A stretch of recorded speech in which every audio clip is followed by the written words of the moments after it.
Ang taong gipit sa patalimang kapit. Masipag naman si Lilith at napakarami niyang nais marating sa buhay. Ngunit kung para sa iba hindi hadlang ang kahirapan, kay Lilith, ito ang malaki niyang problema. Alila sila ng tiyan niyang nakapag-asawa ng hapon na ubod pa ng yabang. Samantalang galing din naman ito sa putik na kinalulubugan nila ngayon ng kanyang pamilya. Malaki na yung utang nila sa tiyahin niya, kaya wala silang magawa kung minamaliit at inaalila sila na to. Ngunit hindi na kaya ni Lilith na manatiling alipin, kaya naman sinubukan niyang pasukin ng mundong pinasok ng ibang kababaihan kapag gipit na. Ang humanap ng lalaking mag-aawon sa kanya sa hirap, nakilala niya ang matandang si Gideon Valderrama. Wala na itong kakayahan sa pakikipagtalik at talaga namang ang nais lamang nito ay babaeng mamahalin siya at hindi lang ang pera niya. May isa itong anak, si Cyver Valderrama, ang bagong halal na gobernador sa kanilang lugar. At ito ang magiging problema ni Lilith dahil masyado itong makapagkilatis ng tao. Wala itong tiwala sa kanya at ganun din naman siya. Kaya naman magiging maingat si Lilith sa mga magiging galaw niya sa mansyon kung saan kasama niya si Saver. Ano? Berhen ka? Akala ko ba pokpok ka at sa club ka nakilala ni Dad? So totoo nga na mag-aasawa ka ulit? Pabagsak kong nilapag ang suitcase ko sa mesa ni Dad. Hindi ka man lang ba marunong kumatok, San? Napairap lamang ako at hindi pinansin ang sinabi niya. Gusto kong pag-usapan kung sino sa mga babae niyang nais niyang pakasalan. Kanino na naman ba naging tanga yung ama ko? Mom was right. Masyadong bulag si Dad. Palibhasa. Sarili lang yung iniisip. Imbis na ako yung i-priority, ginagasta niya yung pera sa mga babae niyang walang kwenta at pare-parehas na gold digger. Tell me, who's the stupid girl? Madiing utos ko habang nakatitig lamang. Hanggat wala siyang sinasabing pangalan, hindi ako titigil. Shut up and act your age. Nababanas na si Dad sa tono pa lamang. Wala akong pakialam, Dad. Give me the name at ako nang bahalang magbigay ng pera. Patuloy ko lang at hindi pinapansin ang kanyang galit. Mga gold digger nga naman, masyadong nagkalat. Bakit yung asawa mong hindi mo pansinin? Wala kang pakialam sa gusto kong pakasalan dahil unang-una, hindi ako nakailam sa gusto mong babae. Nakikita mo ba yung ginagawa ng asawa mo? Imbis na alagaan ka at mag-focus sa pamilya, buhay barkada yung inuuna. Napatikom ang kamao ko. Hindi asawa ko yung problema dito, kundi yung mga babae mo. Sino yung babaeng maswerteng nakautos sa'yo? Big time talaga. At sarili kong pera ang ginagasta ng asawa ko. Hindi ko yun hinihingi sa'yo, Dad. Seryosong sagot ko bago napairap. Hindi siya basta babae lang. Hindi maganda yung background niya pero nasasabi kong mahal ko siya. Ganon din naman siya sa akin. Pagmamalaki pa ni Dad. Sana irespeto mo yung gusto ko. And you're a governor now. Yan na lamang yung asikasuhin mo at maging proud ka sa sitwasyon mo. Pinaghirapan ko yung pwesto ko. Walang tulong mo, Dad, kaya proud ako nanalo ko. Ikaw lang naman ang hindi proud. Naiiling kong sagot. Nakakawalang gana kang kausap. Liv, bago pa ako makalimot na anak kita, ituon mo na lamang sa pagmamanage ang sarili mo. No, I want to know who's that girl is. Ako mismo magbabalik sa kanya sa putik at sa mas mahirap na kalagayan. Sandali lang. Natigilan ako ng tawagin ni Dad. Ayusin mo na yung annulment yung mag-asawa. Wala nang mangyayari sa peking pagsasama niyo, okay? Fix it bago pa yun maging butas sa reputasyon mo. Hindi ako sumagot. Napairap lamang ako bago inis na lumabas. Malakas ako na pamura paglabas ko ng bahay. Mahina na nga si Dad, gusto pang mag-asawa. Ni makipagtusukan, hindi na nga niya kaya eh. Nakakabwisit talaga. Romel, sir, manmanan mo si Dad at i-update mo agad ako. Gusto ko makaharap yung haliparot na babaeng yun. Yes, sir. Si Romel ay kanang kamay ko at tiwala rin si Dad sa kanya kaya siya ang ginamit ko. Iisa lang kami ng tinitirhan ni Dad dahil nga mahina na ito ay nais kong sanang may makasama siya. Pero kung ganito naman ang gagawin niya, ay dito matatapos ang maganda naming samahan. Magkikita rin kami ng babaeng yun. Sinisigurado ko yan. Mamang, si Lilith nga pala.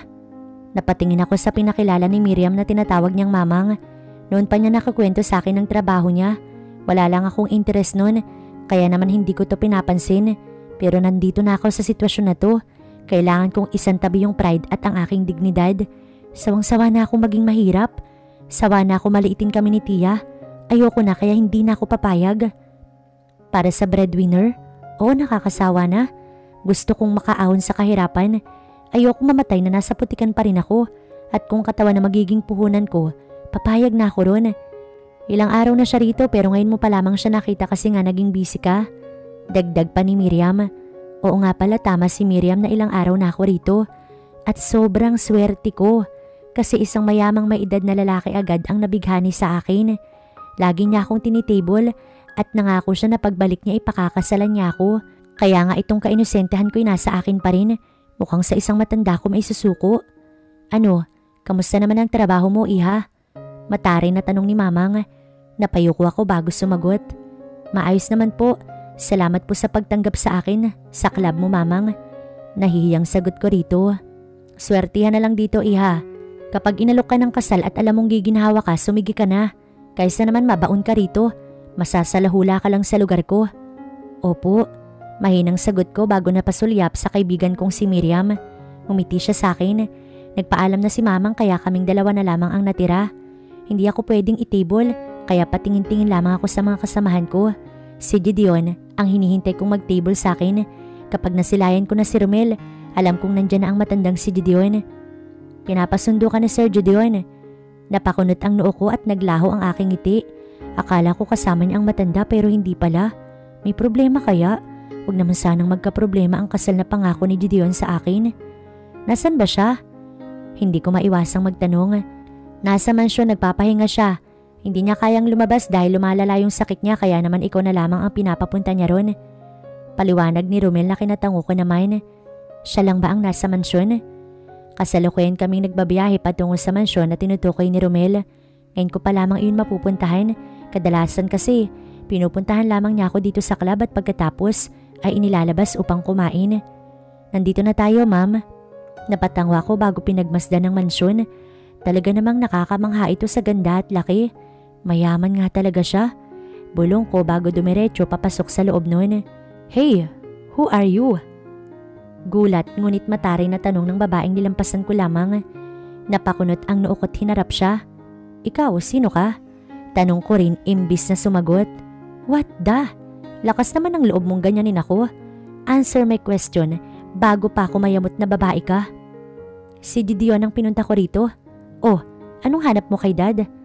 Anak ba siya? Anak ka niya? No, biyanan ko siya. Asawa ko si Xavier Valderrama, the new governor. Pakilala pa nito bago ako sinuri ng tingin. And you are? Lilith. Pakilala ko bago inabot ang kamay ko.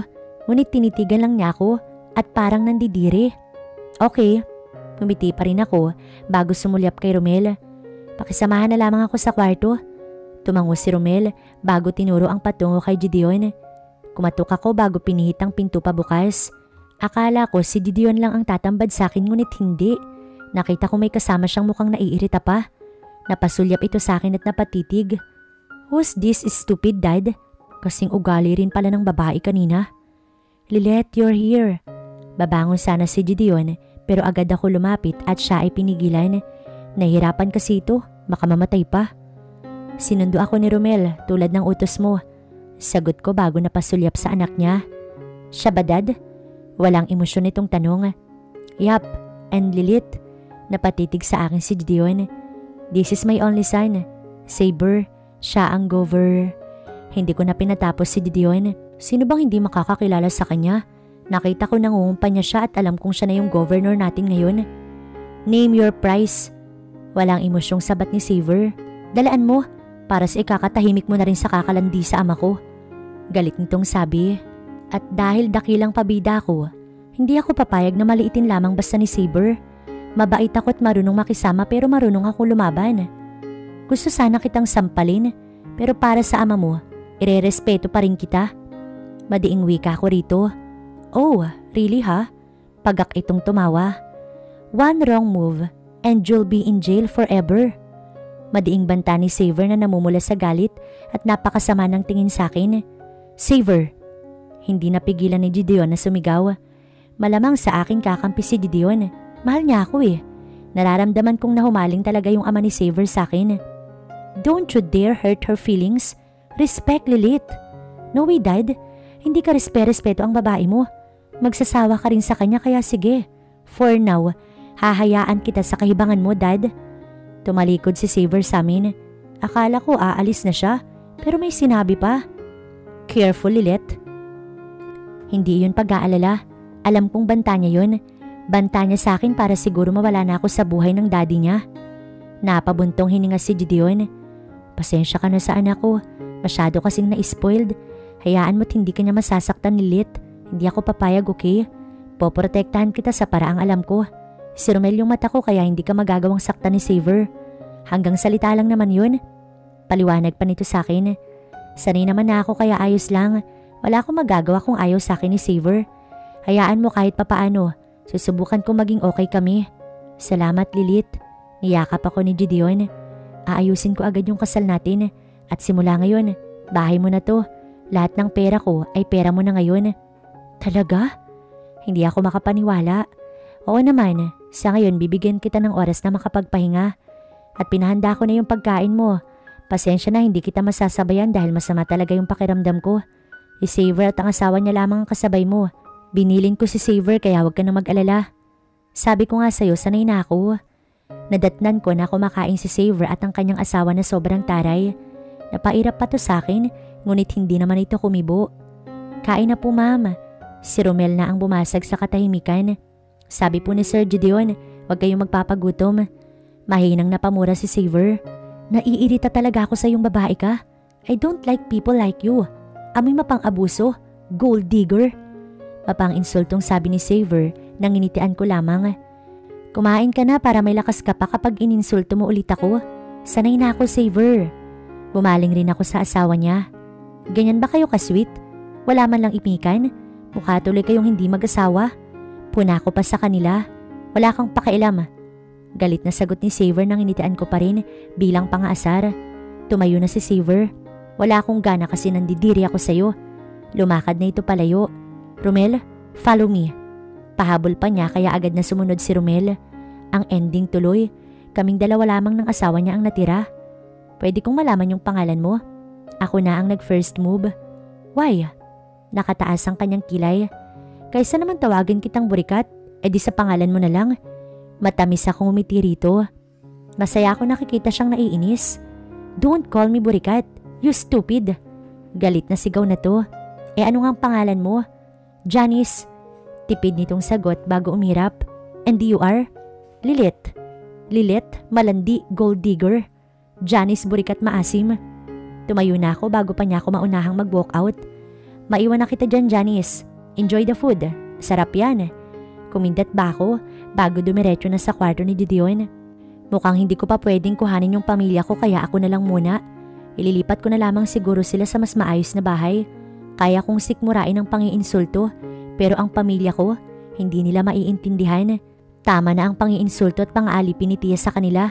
Hindi na ako papayag. Gideon? Yes, Han? Sina Mama at Papa? Gusto ko sana silang ilipat ng bahay. Sure, Han. Kahit ano pang gusto mo. Hindi mo na kailangan pang ipagpaalam sa akin. Just do it, Han. I love you. Napangiti ako. Kamusta yung food? Tanong pa niya sa akin. Thank you, Han. Yung food masarap. Pagsisinungaling ko, kahit na sa insulto lang naman ako nabusog. Nakiusap ako kay Gideon na uuwi muna ako sa bahay upang ayusin ang kalagayan ng aking pamilya. Gusto kong ora mismo, malilipat ko na sina Mama at Papa, maging yung mga kapatid ko sa maayos na bahay, yung hindi na sila mamaliitin at aalilain ni Tia. Ngayon niya kami apihin, hindi na talaga ako magdadalawang isip na labanan siya at kalimutan kong tiyahin ko siya. Sawang-sawa na ako sa panghuhusga at panglalait ni Tia, lalo na ang pang-aalipin niya na para kaming asong sunod ng sunod. Anak, bakit ngayon ka lang nauwi? Sabi ni Miriam, gumala lamang daw kayo. Hindi naman niya sinabi kung nasaan ka na. Nag-aalala si Mama nang ako'y salubungin. Ma, sorry po, kung isang araw po ko nawala. Igayak niyo na po yung sarili niyo. Iwan niyo po lahat ng gamit at mapapalitan natin yan. Naluluha akong sagot. Anak, pero wala tayong pera. Hindi ko na pinatapos si Mama. Huwag na po kayo mag-alala. Ako na pong bahala, Mama. Ngumiti ako bago sumulyap sa kapatid kong kambal. Mag-asikaso na kayo. Pa, aalis na po tayo sa masikip na lugar na ito. Anak, ano bang sinasabi mo? Nanalo ka ba sa loto? Wala naman tayong pera. Pa, ako na nga pong bahala. Magtiwala lamang po kayo sa akin. Pakiusap po, mag-ayos na kayo. Tumango naman sila Mama kaya nabunutan ako ng tinik. Ayokong abutan pa kami ni Tia sa bahay na to. kung ano-ano na naman yung inuutos niya kina mama at papa. Palabas na sana kami nang masalubong namin si tita. Tama nga ako nang iniisip na pupunta siya. Hinawakan ko yung kamay ni mama. Aalis na ho kami, tiya. Walang emosyong basag ko sa katahimikan. Nakatitig lamang kasi ito sa amin at titig pa lamang niya, hinuhusgahan niya na kami. Ano kayo mga hampas lupa? Ayusin mo yung pananalita mo, tiya. Madiing banta ko rito. Hindi na kami tulad ng dati na kayang-kaya mong alilain. Oh, talaga lang, Lilit? Oo, tiya. Hindi ka palaging nasa taas. Kasi ngayon kami naman. Yabang mo? Ano bang pinagmamalaki mo, ha? Hindi mo na kailangang malaman. Wala kaming dapat ipagpasalamat sa'yo dahil pinagpawisan namin lahat at pinagtrabahuhan. Walang naging libre, tiya, wala. Sige, mabuting at lumayas na kayo, mga mababahot hampas lupang nilalang. Salot! Ikaw ang salot na buwisit ka. Malakas kong sigaw bago kami nagtungo sa kotse. Pinagbuksan kami ni Romel na kanina pa naghihintay. Salamat, Romel. Doon tayo sa bahay na nabili ko. Utos ko bago malalim na napabuntong hininga. Takang-taka si mama pero ayoko magsalita muna dahil naiiyak ako sa galit. Hindi ko matanggap na ginaganito lang ang aking pamilya. Ngayon, hinding-hindi na. Ito naman ang pinangako ko sa kanila. Sino ba ang lalaking iyan, Lilet? Kaninong sasakyan ito? Takang tanong ni Papa. Sa bahay na lamang po ako magpapaliwanag pag nakarating na tayo. Mahinahon kong sagot bago ako ngumiti sa kanila. 1 oras lang ay nakarating na nga kami. Manghang-mangha sila lahat dahil sa expensive ang subdivision at malaki ang bahay. Kompleto na rin ang gamit at tanging damit na lamang ang aking bibilhin. Gusto mo na bang magpaliwanag?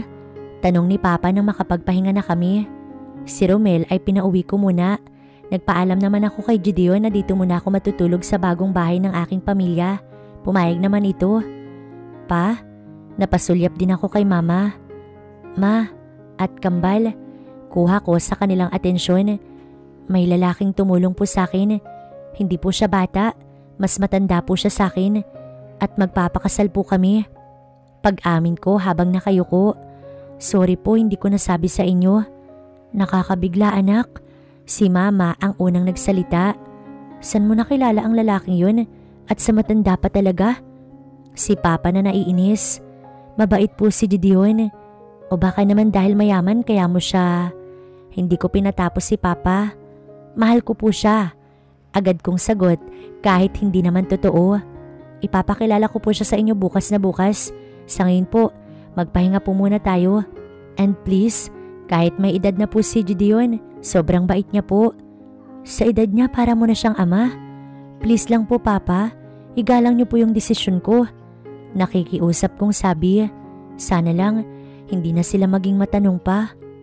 Janice, get out! Pero, padabog kong binaba ang ballpen ko kaya natigilan si Janice. Malapit ko na siyang maging ex-wife.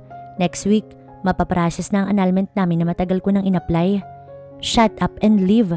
Wala na akong responsibilidad sa'yo, Janice. We're done. Hintayin mo na lamang yung annulment natin para maging mas malaya ka na.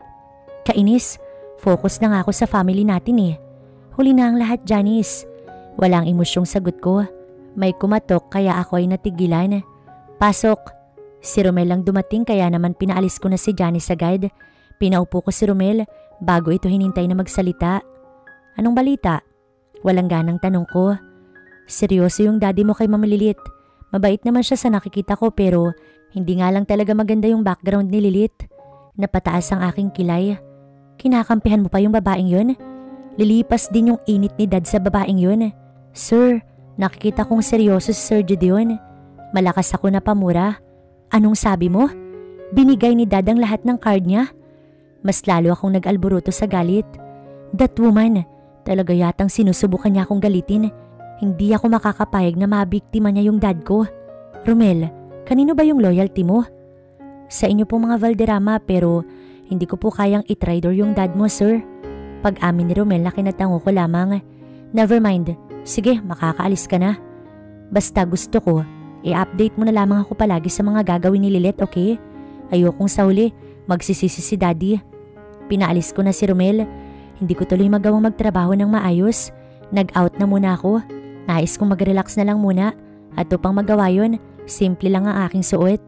Imbis na sa club, ay sa bahay ko na lamang ninais na mag-relax. Ayoko madawit ako sa issue kaya ingat ako sa bawat galaw. Son, napalingon ako kay dad na naka-wheelchair. Kaya pa naman niyang lumakad pero mas gusto niyang naka-wheelchair. Hey, pasimpleng bati ko rito. Umiinom ka sa ganito kaagang oras? How's work? Is everything okay? Tanong ni dad na kinailing ko lamang. I'm not okay. May tanong lang ako, dad. Go on. Minahal mo ba talaga si mami? Yes, higit pa sa iniisip mo. Minahal ko yung mamo sa maniwala ka o sa hindi. Ngunit ngayon, mas naging maayos at nagkakulay yung buhay ko.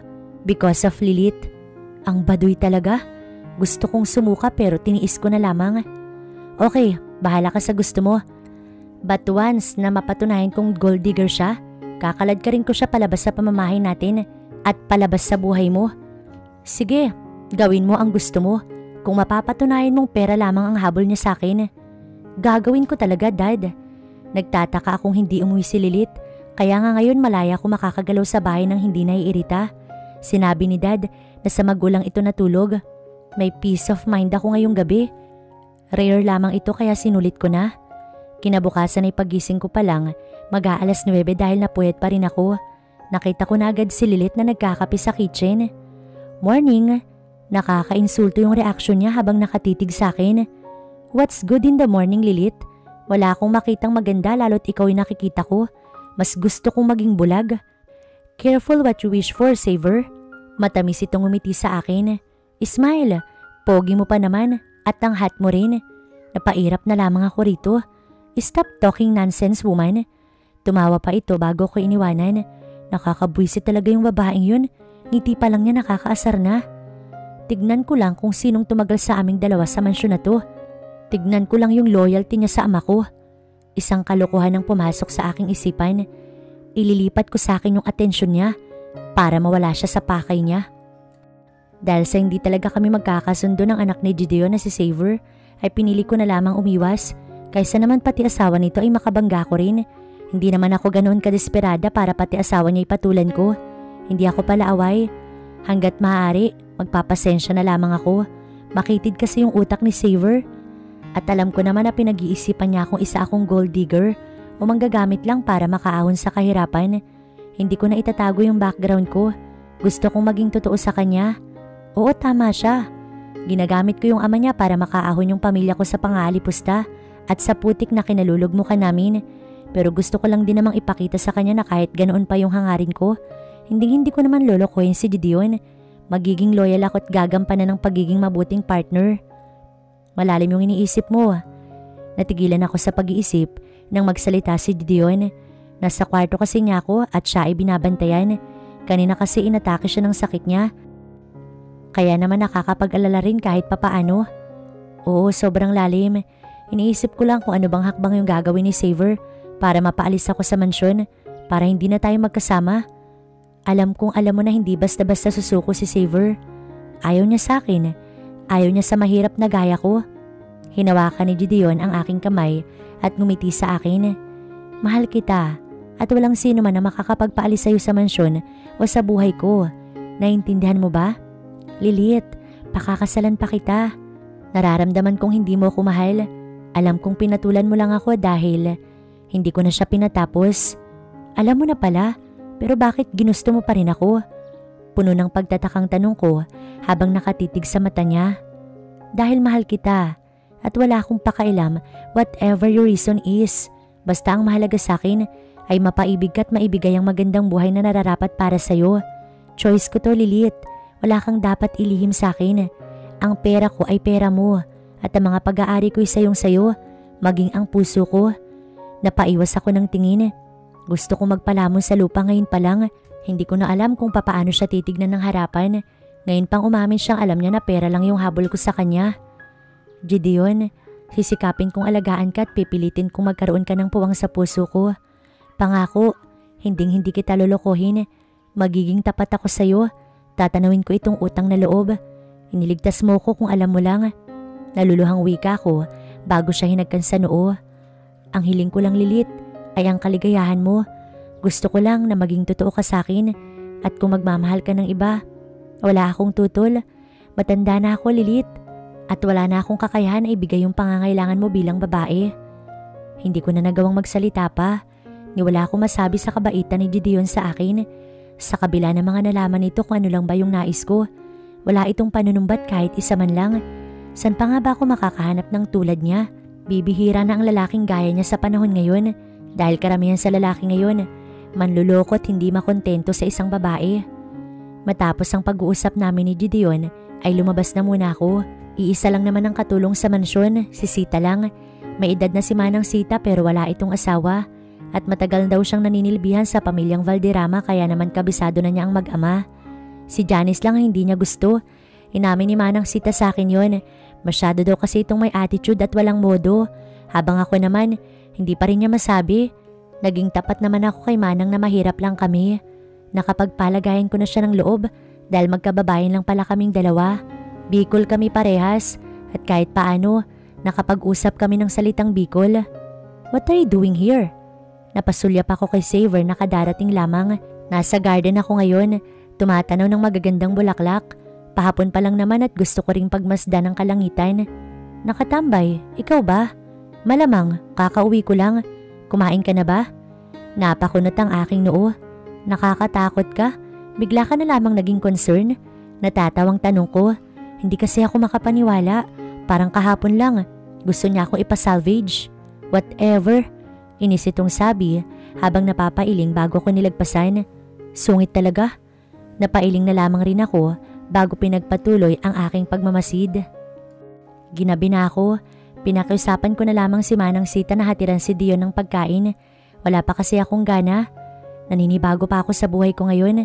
Sa magandang mansyon, masarap na pagkain, sa perang hawak ko, at sa umagang gigising ako na hindi ko kailangan umintindi ng utang na loob kay Tia. Masaya, masarap at nakakaiyak. Ang tanong lang, kung hanggang kailan nga ba ito tatagal? Nakatingala ako sa bituin at napahiling. Sana kung matitigil man ang sayang ito, wag sanang palitan ng mas mabigat na problema. Napakagad ako sa ibabang labi.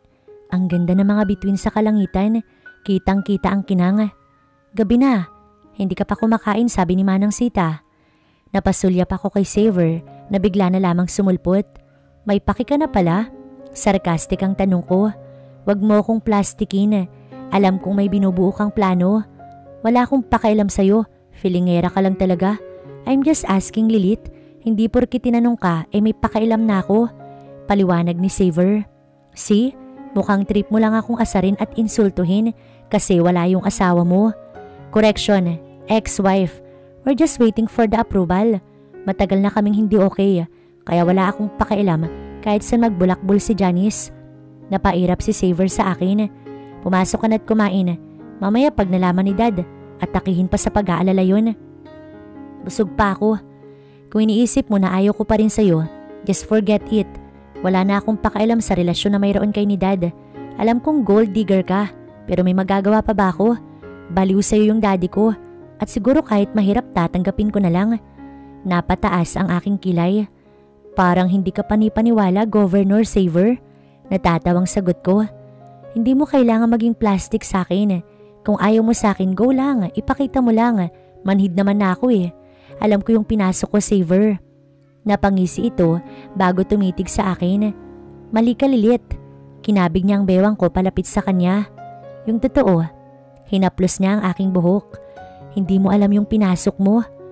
Kakain na pala ako. Nauutal kong wika bago lumayo kay Saver at mabilis na lumakad papasok sa loob ng bahay.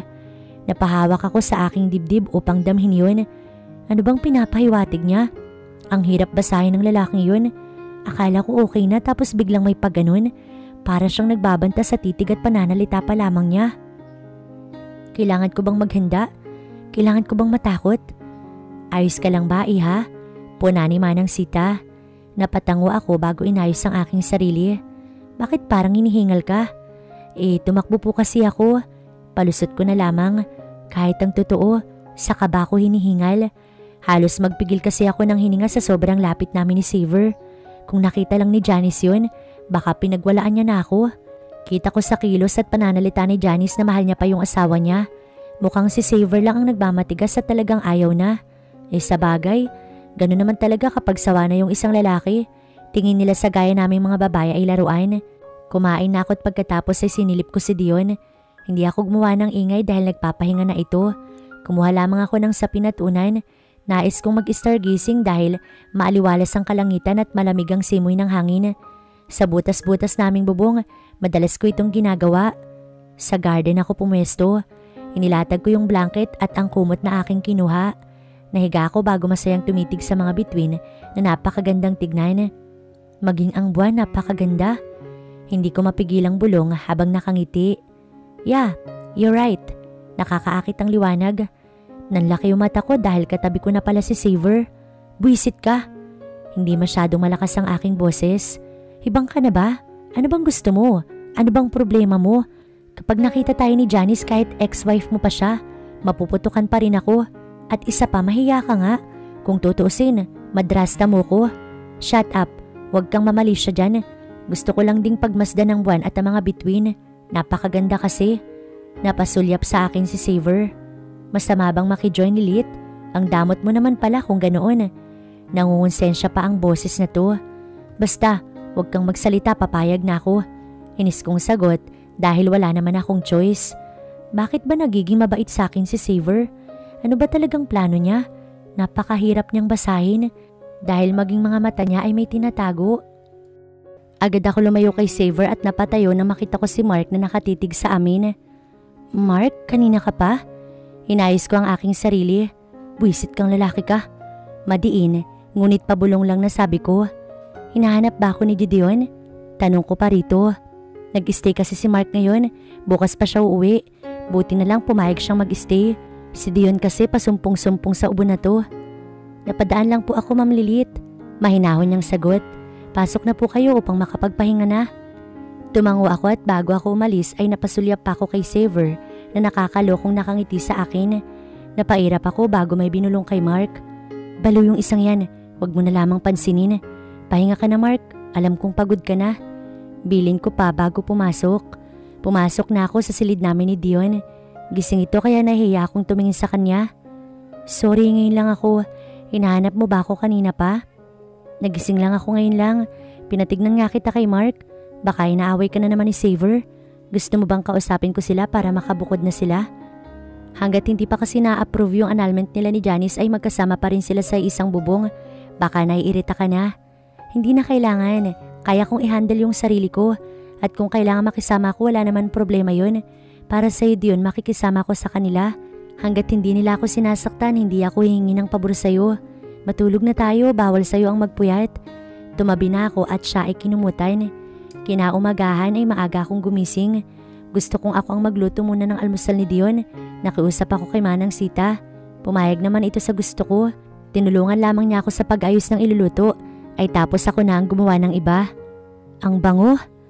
May niluto na si Manang Sita. Hindi ko tinapunan ng tingin si Saver. Sa nililuto ko lamang ako nakatingin. Gosh, may hangover pa ako. Manang Sita, can I have a soup? I need that. Pakibilis. Utos ni Janice na hinihilot pa ang ulo. May soup pa kagabi. Initin mo na lamang, Manang Sita. Utos ko upang hindi na masyadong maabala si Manang Sita. No, gusto ko bagong luto. Mataray na utos si Janice. Sige po, ma'am. Sagot na lamang ni Manang Sita. Ako nang gagawa, Manang. Sabat ko bago nagsimulang iluto ang soup na gusto ni Janice. Hindi mo naman kailangan na magkunwaring mabait, no? Impokrita. Janice! Nagulat kami sa sigaw ni Dion.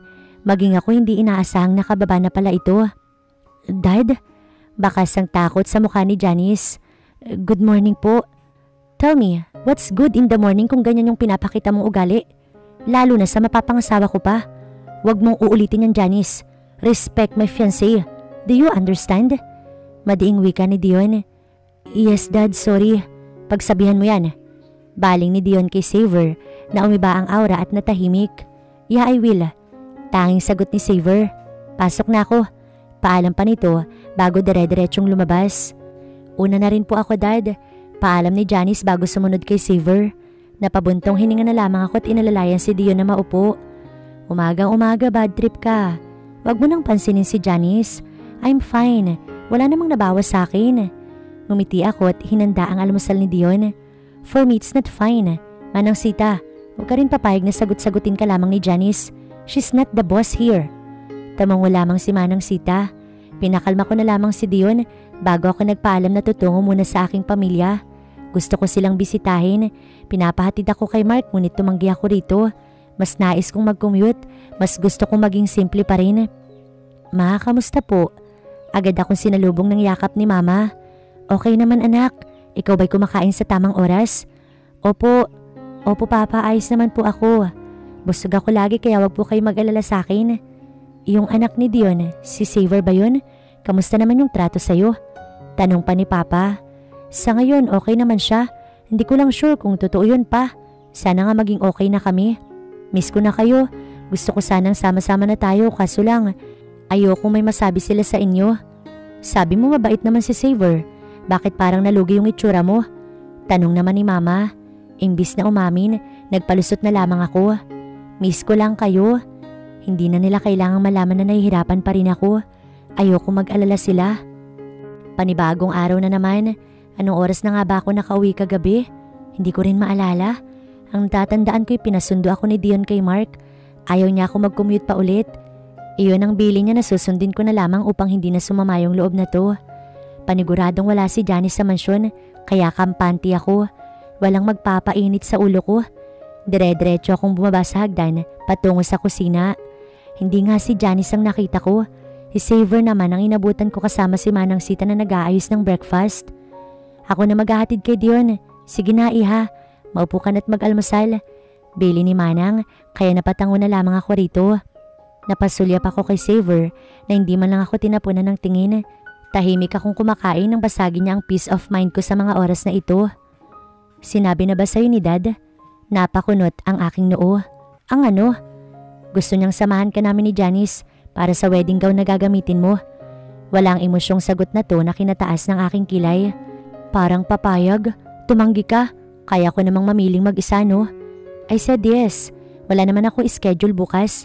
Hindi ka rin naisamahan ni Janice. So sino pa ba? Ako nang magdadrive. Hindi na, salamat na lamang Saver. Huwag kang ma-pride. Wala ka naman nun, di ba? Naningkit ang mata ko. Kung ikaw lang din na makakasama ko, wag na lang Saver. Ayokong masundan ng media at ayokong mas kamuhian ako ni Janice. You know what? Tinitigan ko siya sa mata. What?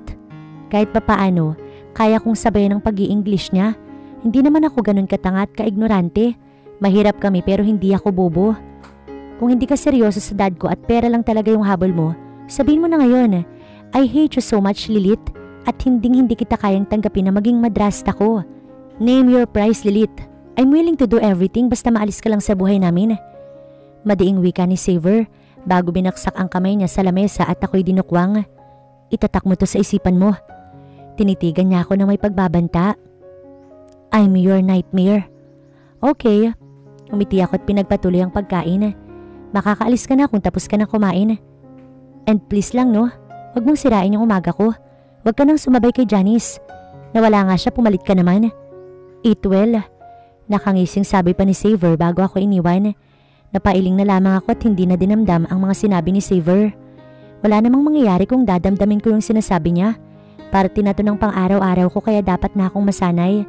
Ang mahalaga hiwala yung pamilya ko kaya hindi na ako nag-aalala para sa kanila. O bakit bumaba ka pa? Agad kong pinalitan si Mark sa pagtutulak sa wheelchair ni Dion. Salamat Mark, ako na. Kasi gusto sana kitang makasabay kumain. Nakangiting sagot ni Dion. Si Saver pala nakausap mo? Oo okay naman. Sabi mo palang samahan nila ako? Oo ayaw mo ba? Hindi naman pero kaya ko namang mag-isa.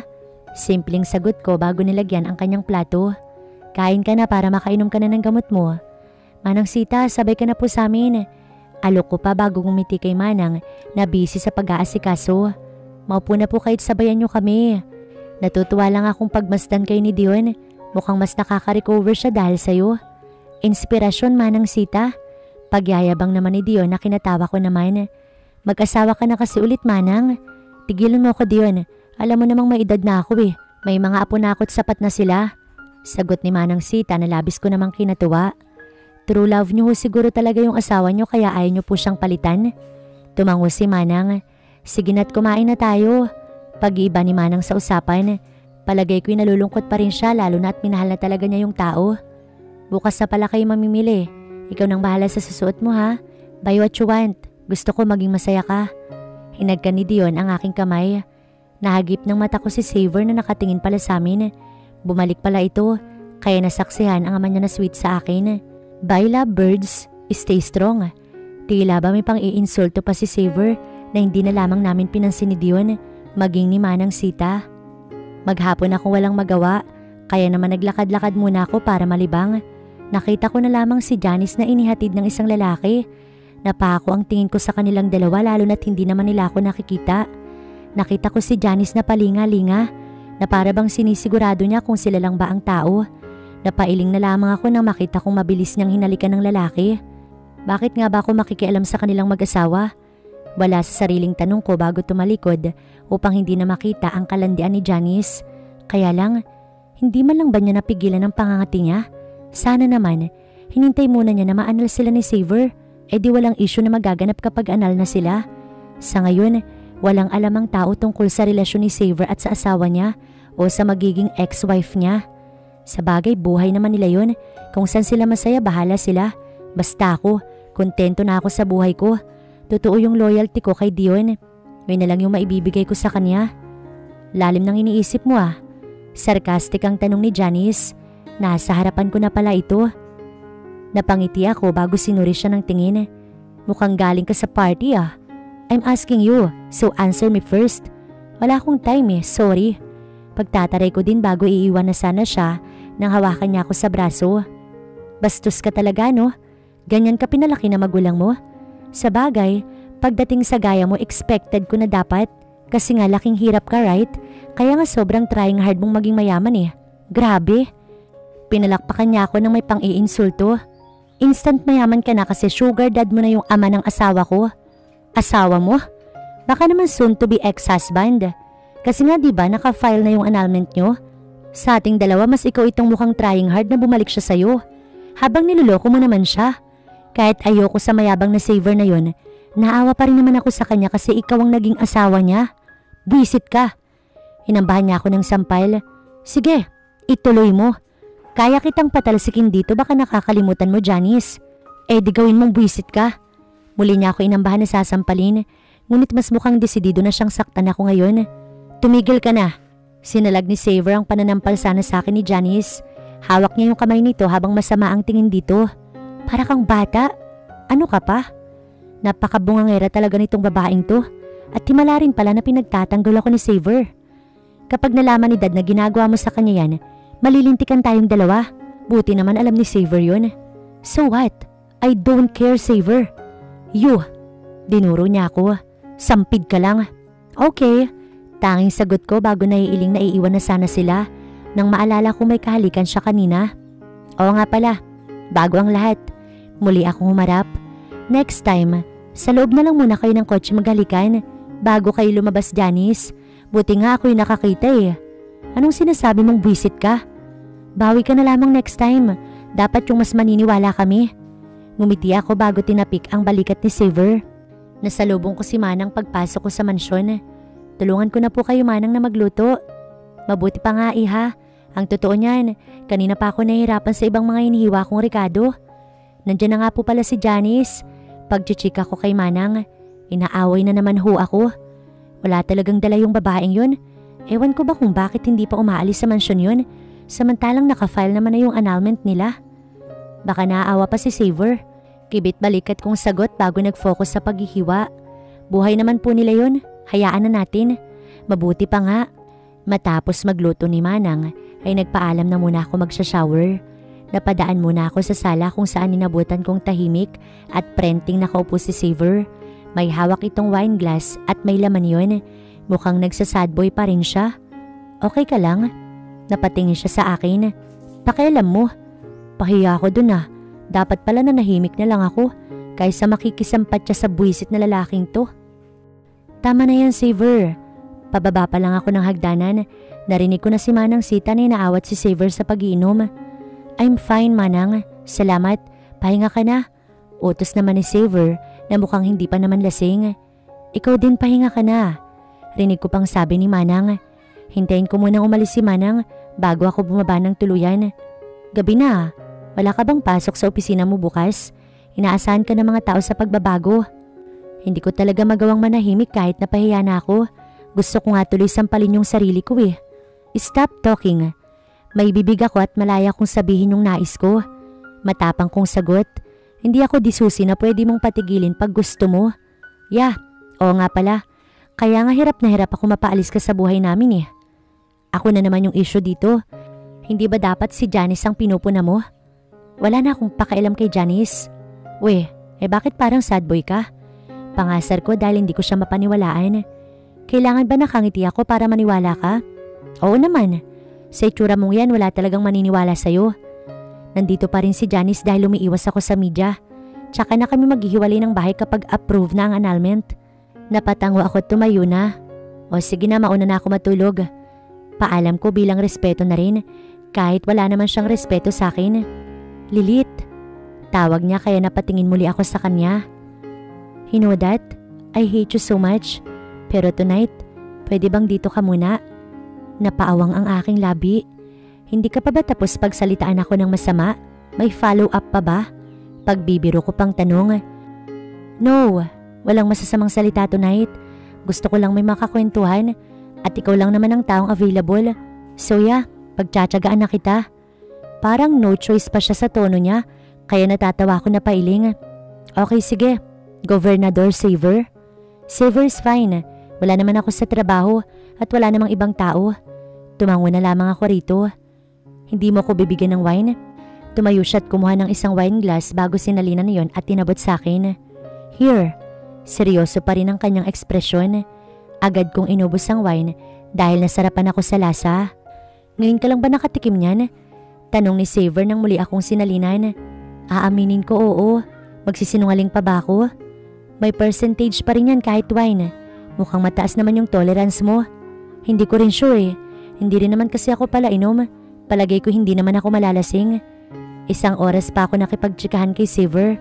At in fairness, kahit ngayong gabi lang okay naman siya. Dahil siguro sa nakainom na siya kaya medyo bumait na. Pero matalas pa rin yung dila niya. Dire-diretso pa rin siya pag may gusto siyang sabihin tungkol sa akin. Nakaramdam na ako ng hilo. Alam ko sa sarili kong may tama na nga ako kahit wine lang yun. Ngayon alam kong hindi nga talaga ako pang matagalan sa pakikipag-inuman. Hindi rin naman kasi talaga ako pala inom. Wala kaming lahing lasinggero o lasinggera, kaya siguro ganito ko. Tumayo ako at magpapaalam na sana ng kamuntik pa akong matumba. Mabuti na lamang maagap si Saver dahil agad niya ako nahawakan sa braso. It's just a wine. Bulong pa niya na kinatawa ko naman. What's funny, Lilit? Sumeryoso siya kaya tumigil naman ako. Natatawa lang ako sa sarili ko. Wine lang naman yun pero para akong lumagok ng hard na alak. Sang-ayon niya habang hindi pa rin ako binibitawan. Hatid na kita sa room niyo. Alok pa niya na hindi ko naman tinanggihan. Mabuti pa nga, wag na lamang tayong maingay dahil ayoko maabala pa yung dad mo. Sure. Nakakaloko ang iting binigay ni Silver, ngunit hindi ko na lamang yun pinansin. Sadyang tinamaan talaga ako pero matino pa naman ako. Nahirapan lang ako lumakad ng maayos. Pagtapat namin sa pinto ay akmang papasok na ako nang bigla kong hilahin ni Saver paharap sa kanya. Dikit na dikit ang katawan namin at titig na titig siya sa akin. Lasing ka ba? Matino pa ako, Saver. Pilit kong inayos ang aking boses. I'm not drunk, Lit. Amoy na amoy ko yung mabango niyang hininga. Bitaw, Saver. Nagulat ako sa ginawa na to. Ninakawan lang naman niya ako ng halik. Matino ako, hindi ako lasing na lasing. Alam ko yung ginagawa ko at itong si Saver. Palagay ko siya yung lasing sa aming dalawa. Hindi na lamang ako nakasigaw sa ginawa niyang paghalik dahil ayoko mag-away na naman sila ni Gideon at ayoko maistorbo pa ito sa himbing nitong pagtulog. Saver, ano bang? Napapalatak ako at hindi na natuloy ang aking sasabihin. What? Maang-maangan pa na to? Ano mo yung parang wala talagang ginawang masama sa akin? Magiging asawa ko ng dad mo. Matigas kong wika rito. Hindi lang ako yung ginagago mo kundi pati yung ama mo, Saver. Matalim ang titig ko sa kanya. That's not a problem if you don't tell him. Kumindat pa ito na mas kina-stress ko. Sira na ba talaga yung utak ng lalaking to? Baliw ka na. Nailing kong bulong. Kung ganito lang pala yung plano mo sa akin, sana hindi na ako nagpapasensya sa yung ungas ka. Madiing wika ko rito. Pinapakita ko talagang galit ako upang tigilan niya yung pagiging maloko niya sa akin. I just want to have fun. Masama ba, Lilith? Gago pala to eh. Mukha ba akong laruan? Hindi ako laruan, Saver. Isa pang may gawin ka, hindi na ako papayag. Kung kailangan ko pang ipalam sa dad mo yung gagawin ko. Banta ko sa kanya sa pag-aakala kong siya ay matatakot. Oh, dapat ba matakot ako, Lilith? At isa pa for me, yes. Isa kang laruan. Alam kong hindi na ibibigay ni dad yung pangangailangan mo bilang babae. Don't worry, I can do that. Safe, secret at mag-i-enjoy ka pa.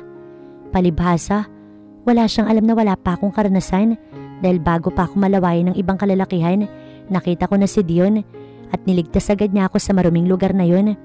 Pero bakit ko nga ba sasabihin? Hindi maniniwala si Saver, maging si Janice. Pangit background ko kaya malamang sa alamang tatawanan lang nila ako. Napabuntong hininga na lamang ako. May sarili naman akong kamay, carry ko na. Kapag gusto ko, maraming paraan, Saver.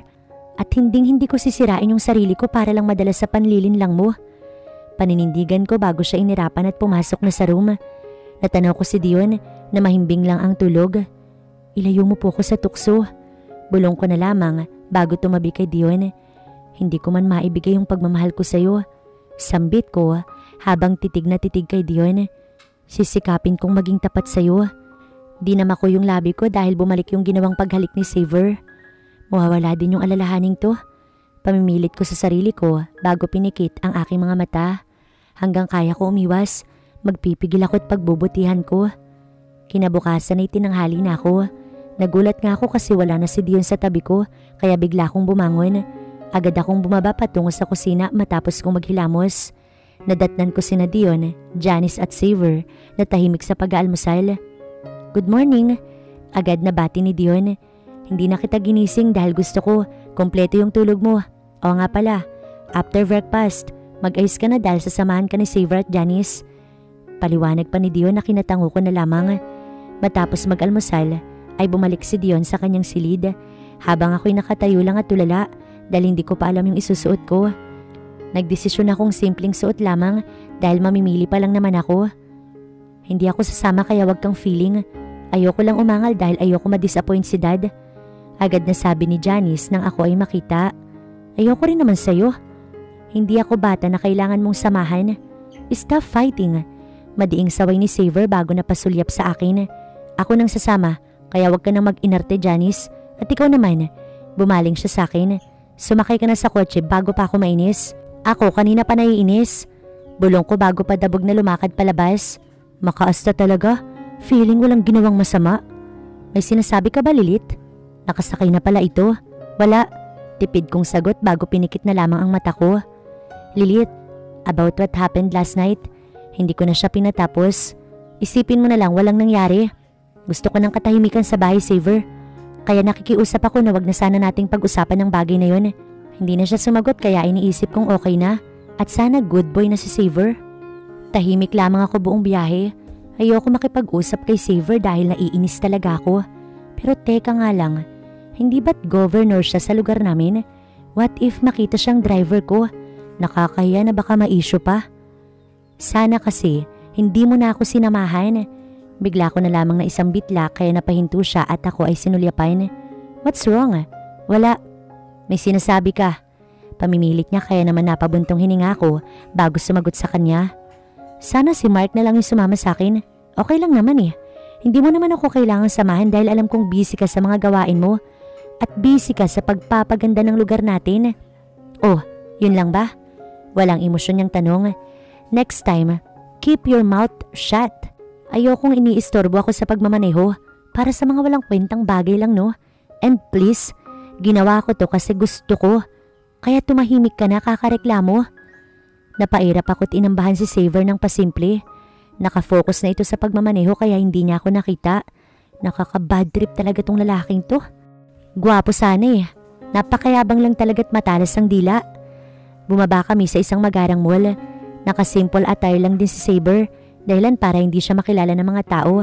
Planado na niya yung outfit niya at masasabi kong wise talaga siyang tao. Alam niyang tampulan ng media ang buhay niya kaya hindi siya lumabas ng naka-formal suit. Kinubli talaga niya ang kanyang sarili.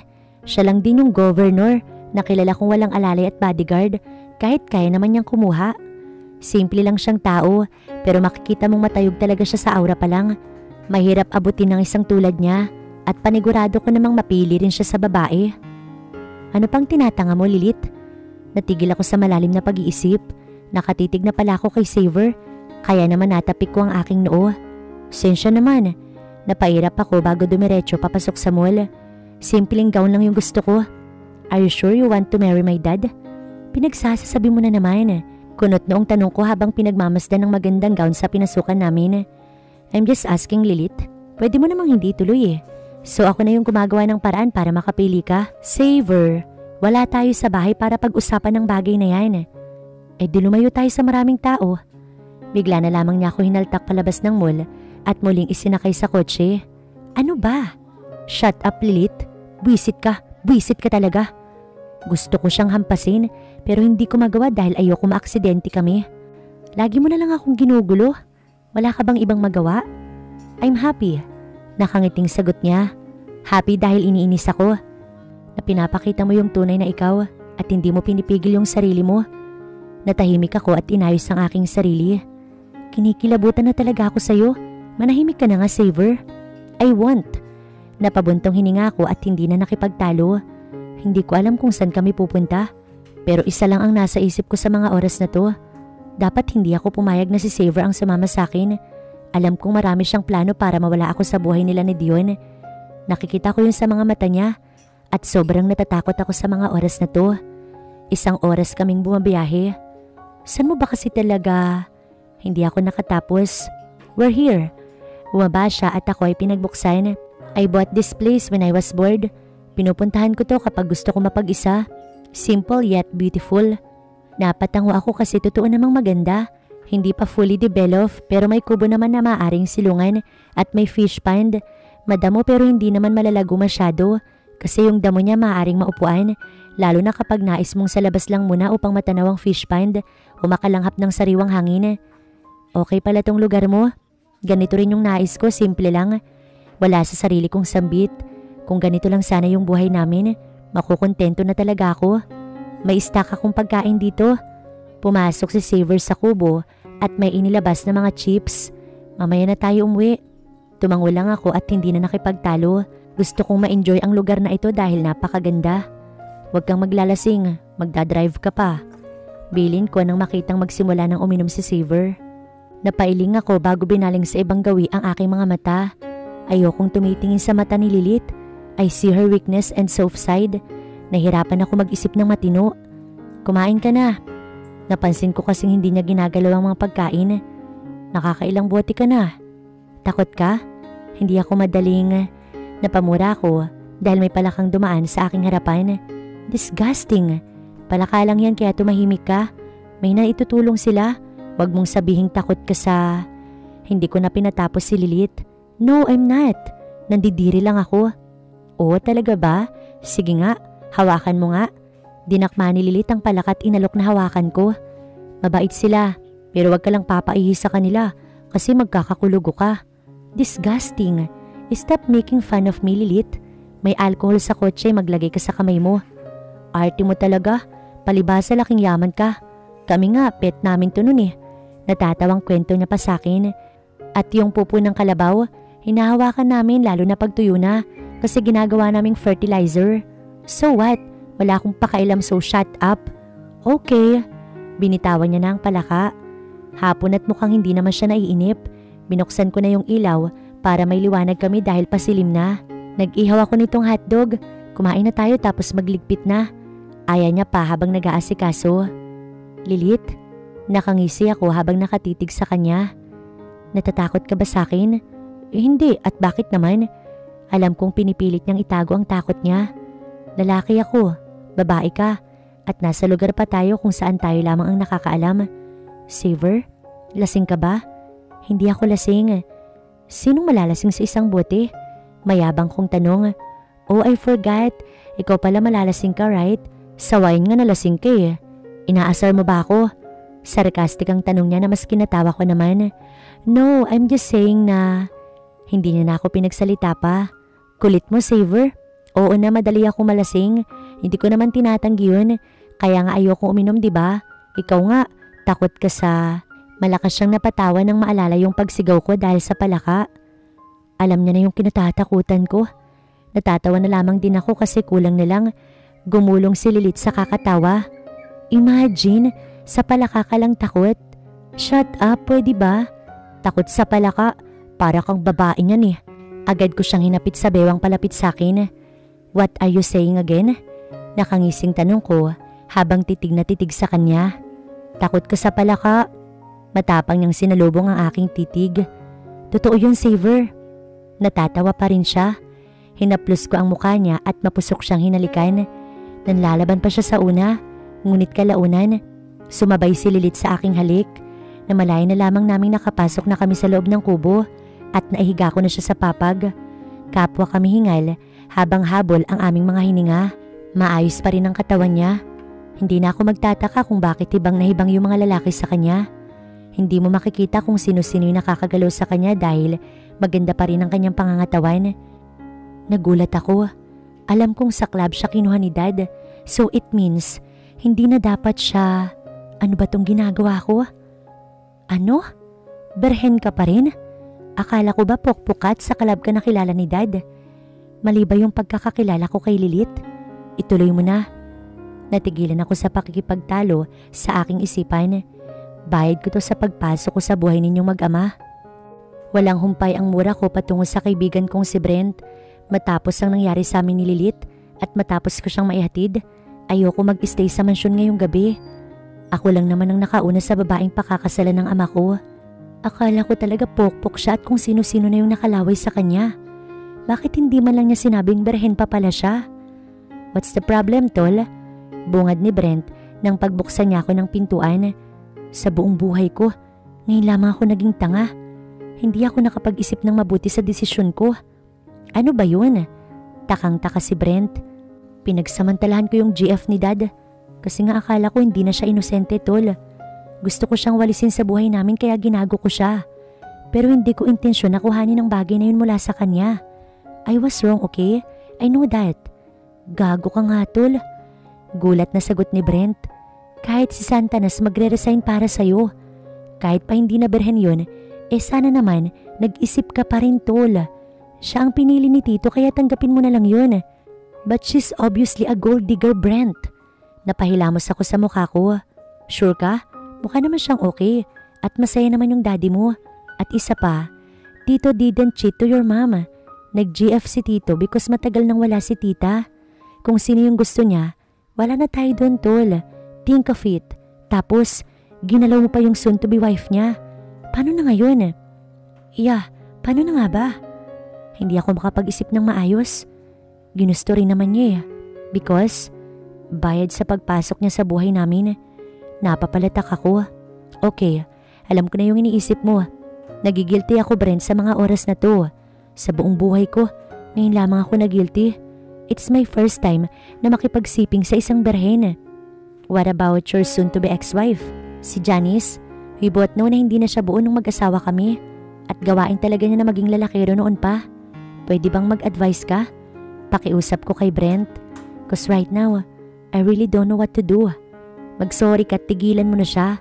Pwera na lang kung natigilan si Brent nang titigan ko siya ng masama. I don't like her, Brent. Sure ka? Oo naman, magiging asawa siya ni Dad. Pero ikaw ang nakauna. So iniisip ko na lang na baka may something kayong tinatago. You know what, tol? Hanggat maaga pag-isipan mo mabuti para wala kang pagsisihan sa huli, no? Tinapik ni Brent ang aking balikat bago ako inabutan ng maiinom. To be honest, she's really pretty. Simple lang pero malakas ang dating. Kung type mo siya, agawin mo na siya kay Dad.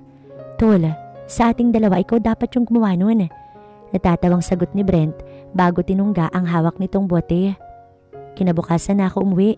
Nagpalit lamang ako bago pumasok sa opisina dahil gagabi pa tumatawag ang aking sekretary. Hindi na ako nagpaabot kay Lilith dahil wala na akong oras para siya ay harapin. May importanteng meeting ako ngayong araw. May result na rin ang annulment namin ni Janice. We're now free. Inilabas ko na yun sa media kaya ang daming naisumugod ng media sa opisina. Ngunit nagbigay ako ng statement upang tigilan nila ako. Gabi na nang makauwi ako sa bahay. Naabutan ko si Manang Sita na nagluluto. Iho, Nagulat pa ito nang ako ay makita. Napanood ko na ang balita. Congrats pala. At nakalaya ka na sa impokritang Janice na yun. Tumango ako kay Manang. Patalikod na sana ako nang makita kong may bio-flu na nakapatong sa table. Sinong may sakit? Si Lilith. Masakit daw yung katawan niya at parang lalagnatin. Nasa guest room lang siya maghapon dahil ayaw niyang maistorbo si Dion. Paliwanag ni Manang Sita. Ako na pong magdadala. Agad kong kinuha ang nakahandang pagkain at gamot doon. Nagulat pa si Lilith nang ako ay makita. Anong ginagawa mo dito? Dinadalhan ka ng pagkain at gamot. Eat. Utos ko rito. Hinirapan niya lamang ako. Huwag kang mag-inarte. Alam kong kasalanan ko, Lilith. Kaya sorry. Anal ka na. Nakita ko sa news. Yeah. Ang feelings ng babae saver. Hindi basta pinaglalaruan. Ngumiti si Lilith sa akin. Sana yung susunod na mamahalin mo, seryosohin mo na. Masama ang aking pakiramdam. Ganito ba talaga kapag unang beses pa lang? Napahilot ako sa aking sentido dahil sa frustration. Bakit nga ba binigay ko yung sarili ko? Ano bang gusto kong palabasin? Gusto ko bang malaman niya na hindi naman talaga ako nalawayan ng kung sino-sino? Pero para saan pa? Bakit pa? Una pa lang, gold digger naman na yung tingin niya sa akin na totoo naman. Hindi ko naman itinatanggi yun. Unang-una, kaya kong ibigay yung sarili ko sa club dahil sa pera. At kaya ko tinanggap yung alok ni Dion ay para pa rin sa pera. Para maiyahon ko sa kahirapan ng aking mga magulang. Kaya oo, totoong gold digger ako.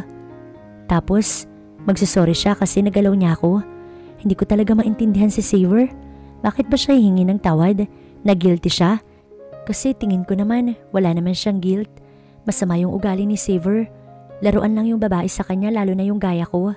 At ngayon may nangyari na sa amin. Paano ko paharapin ng maayos si Dion? Kahit hindi ko sinasabi na hiya talaga ako. Sobrang hiyang-hiya ako. Napakabait at maalalahanin ni Dion. Pero niloko ko lang siya. At mismong anak pa niya ang aking nakasiping. Ang governor ng lugar namin. Ang labo, diba? Ang labo-labo ni Tadhana. Kaya lang ano pa bang magagawa ko kung ito na ang aking kapalaran? Kung wala lang sanang sakit si Dion, sa kanya ko pa naman nilalaan ang sarili ko. Ito na nga lang sana yung maibibigay ko sa kanya eh. Kaya lang, naunahan na siya ni Saver. Napasabunot ako sa aking sarili. Masakit pa ba? Bakit ganyan ang itsura mo? Sinasabunutan ko yung sarili ko nang biglang pumasok si Saver. Hindi kasi ako nagkwarto muna kay Dion dahil ayoko makahalata siya at ayokong alalahanin niya pa ako. Sa kalagayan ni Dion, ayoko na siyang bigyan pa ng kaka-stress niya. Wala lang to. Bakit ba nandito ka? Wala ka nang pakialam sa akin, Saver. Pumasok ka na nga, may trabaho ka pa eh. Shut up. Seryosong saway niya bago may inabot na gamot sa akin. Pain reliever. Nag-consult na ako sa kaibigan kong doktor. Makakatulong daw yan. Tapos pahinga ka lang. Himala yata nag-alala ka sa akin. Hindi ko mapigilang maitanong. Namamangha lang ako sa pag-uugali niya ngayon. Dahil ako yung gumawa sa'yo niyan. Sinabi mo na ako kay Dad? Hindi. Mabilis kong sagot. Bakit ko naman gagawin yun? Gusto mo bang mamatay na sa galit yung ama mo? Mag-isip ka nga, Saver. Okay, walang ganang sabi na to. Sige na, makakaalis ka na. Mamaya makatunog pa si Manang Sita pag-isipan pa tayo. Totoo naman yung iisipin ni Manang Sita. If ever na makita niya tayo nagsosolo sa kwarto na to, no? You know what? Sa una lang naman masakit yan. Next time we do it again, masarap na. Nanlaki yung mata ko at binato siya ng unan. Baliw ka ba? Pigil na pigil pa rin ako. Isang beses lang yun, Saver. Wala nang part 2 o part 3, okay? Sorry, pero ayoko. Ngumisi siya bago nakipagtitigan sa akin. Cause right now, I'm interested in you, Lilith. Ano? Saver, ano? Gusto mo ko? Natutup ko ang aking bibig. Natawa naman siya bago sumagot. Iba yung interesado sa may gusto. Parang gano'n na rin yata yun, di ba? Napakamot ako sa aking batok. Tigilan mo na ako, Saver. Seryoso ko. Please lang tumigil ka na. Salamat sa pag-aalala pero hindi ko kailangan yan. Sooner or later, lalambot ka rin sa akin. At ikaw na mismo ang kusang lalapit, Lilith. Tumalikod na siya at lumakad na palabas ng silid na aking kinalalagyan. Napabuntong hininga pa ako bago mariing pinikit ang aking mga mata. Mukhang magiging problema ko lang lalo si Saver. Hindi nga niya ako inaaway, Pero mukhang nilalandi niya naman ako ngayon. Parte ba ito ng plano niya? O interesado talaga siya sa akin? Sinubukan kong matulog na lamang. Panigurado bukas, malakas na ako at makakagalaw na ulit ng maayos. Maghapon pa rin ako nandito sa silid. Pinakiusapan ko na lamang si Manang Sita na dalhan si Dion ng pagkain at ganun din ako. Kahit maligo hindi ko magawa dahil sa pakiramdam ko, lalong-lalo sa sakit ng pempem ko kapag kumikilos. Bala ko na sanang matulog nang hindi nagsha-shower pero naudlot dahil sa pagpasok na naman ni Saver. Wala ba talagang magawa yung lalaking to? Ano na naman ba yun? Naupo ito sa aking tabi bago sumagot. Napansin kong hindi ka pa naliligo. Nalalagkitan ka na sa sarili mo pero nahihirapan. Let me help you with that. Nanlaki ang aking mga mata. Lagi na lamang akong ginugulat ni Saver sa mga sinasabi niya. Bastos ka. Namumulang napaiwas ako ng tingin. Ano ay kakahiya mo sa akin? Natikman, nahawakan at nakita ko na ang lahat-lahat sa'yo, Lilith. Hindi mo na kailangang mahiya sa akin. Ayoko. Pagmamatigas ko bago nagtalukbong ng kumot. Umalis ka na. Tulog na sila kaya hindi mo na kailangan mangamba na baka mahuli tayo, Lilith. At isa pa, tutulungan lang naman kita. Wala naman akong gagawin. Paliwanag pa niya bago pinilit na inalis ang kumot na nakatalukbong sa akin. Wala akong tiwala sa'yo, Saver. At kung magpapatulong lang din naman ako kay Manang Sita na no? Tulog na si Manang Sita. Eh di bukas. Nautal pa ako ngunit nakabawi rin. Malagkit ka na. Oo nga pero bukas na lang. Dahil ayoko sa kanya na magpatulong. Sabihin ng maarte ko pero wala akong pakialam. Stand up. Utos pa niya ngunit nakipagmatigasan ako rito. Saver! Napasigaw ako nang bigla niya akong kargahin patungo sa shower room. Napakalakas niya. Hindi ko naman magawang magpapasag dahil nga iniinda ko pa rin yung pempem kong makirot. Pinilit mo kong gawin to eh. Naiiling niyang sabi bago ko hinintay. Napabuntong hininga na lamang ako. Lumabas ka na. Kaya ko namang maligo. Gusto kong manood. Bastos mo talaga. Sabi na may bala ka talaga eh. Kaya mo ko pinipilit. Ang sabihin mo, mahilig ka talaga. Hindi pa nga gumagaling gusto mo. Eto na naman, buwisit ka talagang lalaki ka. Ang dami mong satsat, Lilith. Maligo ka na nga. Tanging sabi niya sa lahat ng mga salitang binitiwan ko. O baka naman ako pag gusto mong gumalaw. Sumilay ang nakakalokong ngiti sa labi ni Saver. Well, I can do that too. At hawakan niya ako nang alisin ko ang kanyang kamay. Ako na, dahil hindi naman ako baldado. Busog naman na yung mata mo eh. Napairap ako bago binuksan ang shower. Binasa ko lang yung katawan ko at kinuha ang sabon. Ngunit agad niya itong inagaw sa akin. Ako na, Lilith. Hindi mawala ang ngiti sa labi ni Saver. Loko-loko talaga tong lalaking to. Akala ko ba wala kang gagawin, Saver? Can you please calm down? Eto lang naman yung gagawin natin ulit. That's all. Walang ibig sabihin yun. Hinirapan pa niya ako kaya napakunot ang aking noo. Ano? Eto lang ulit? Gago ka ba? Kasalanan na to, Saver. Salawahan ako sa dad mo, mag-isip ka nga. Mabait si Dion. At kahit hindi ko siya mahal ay nais ko pa rin. Hindi niya ako pinatapos.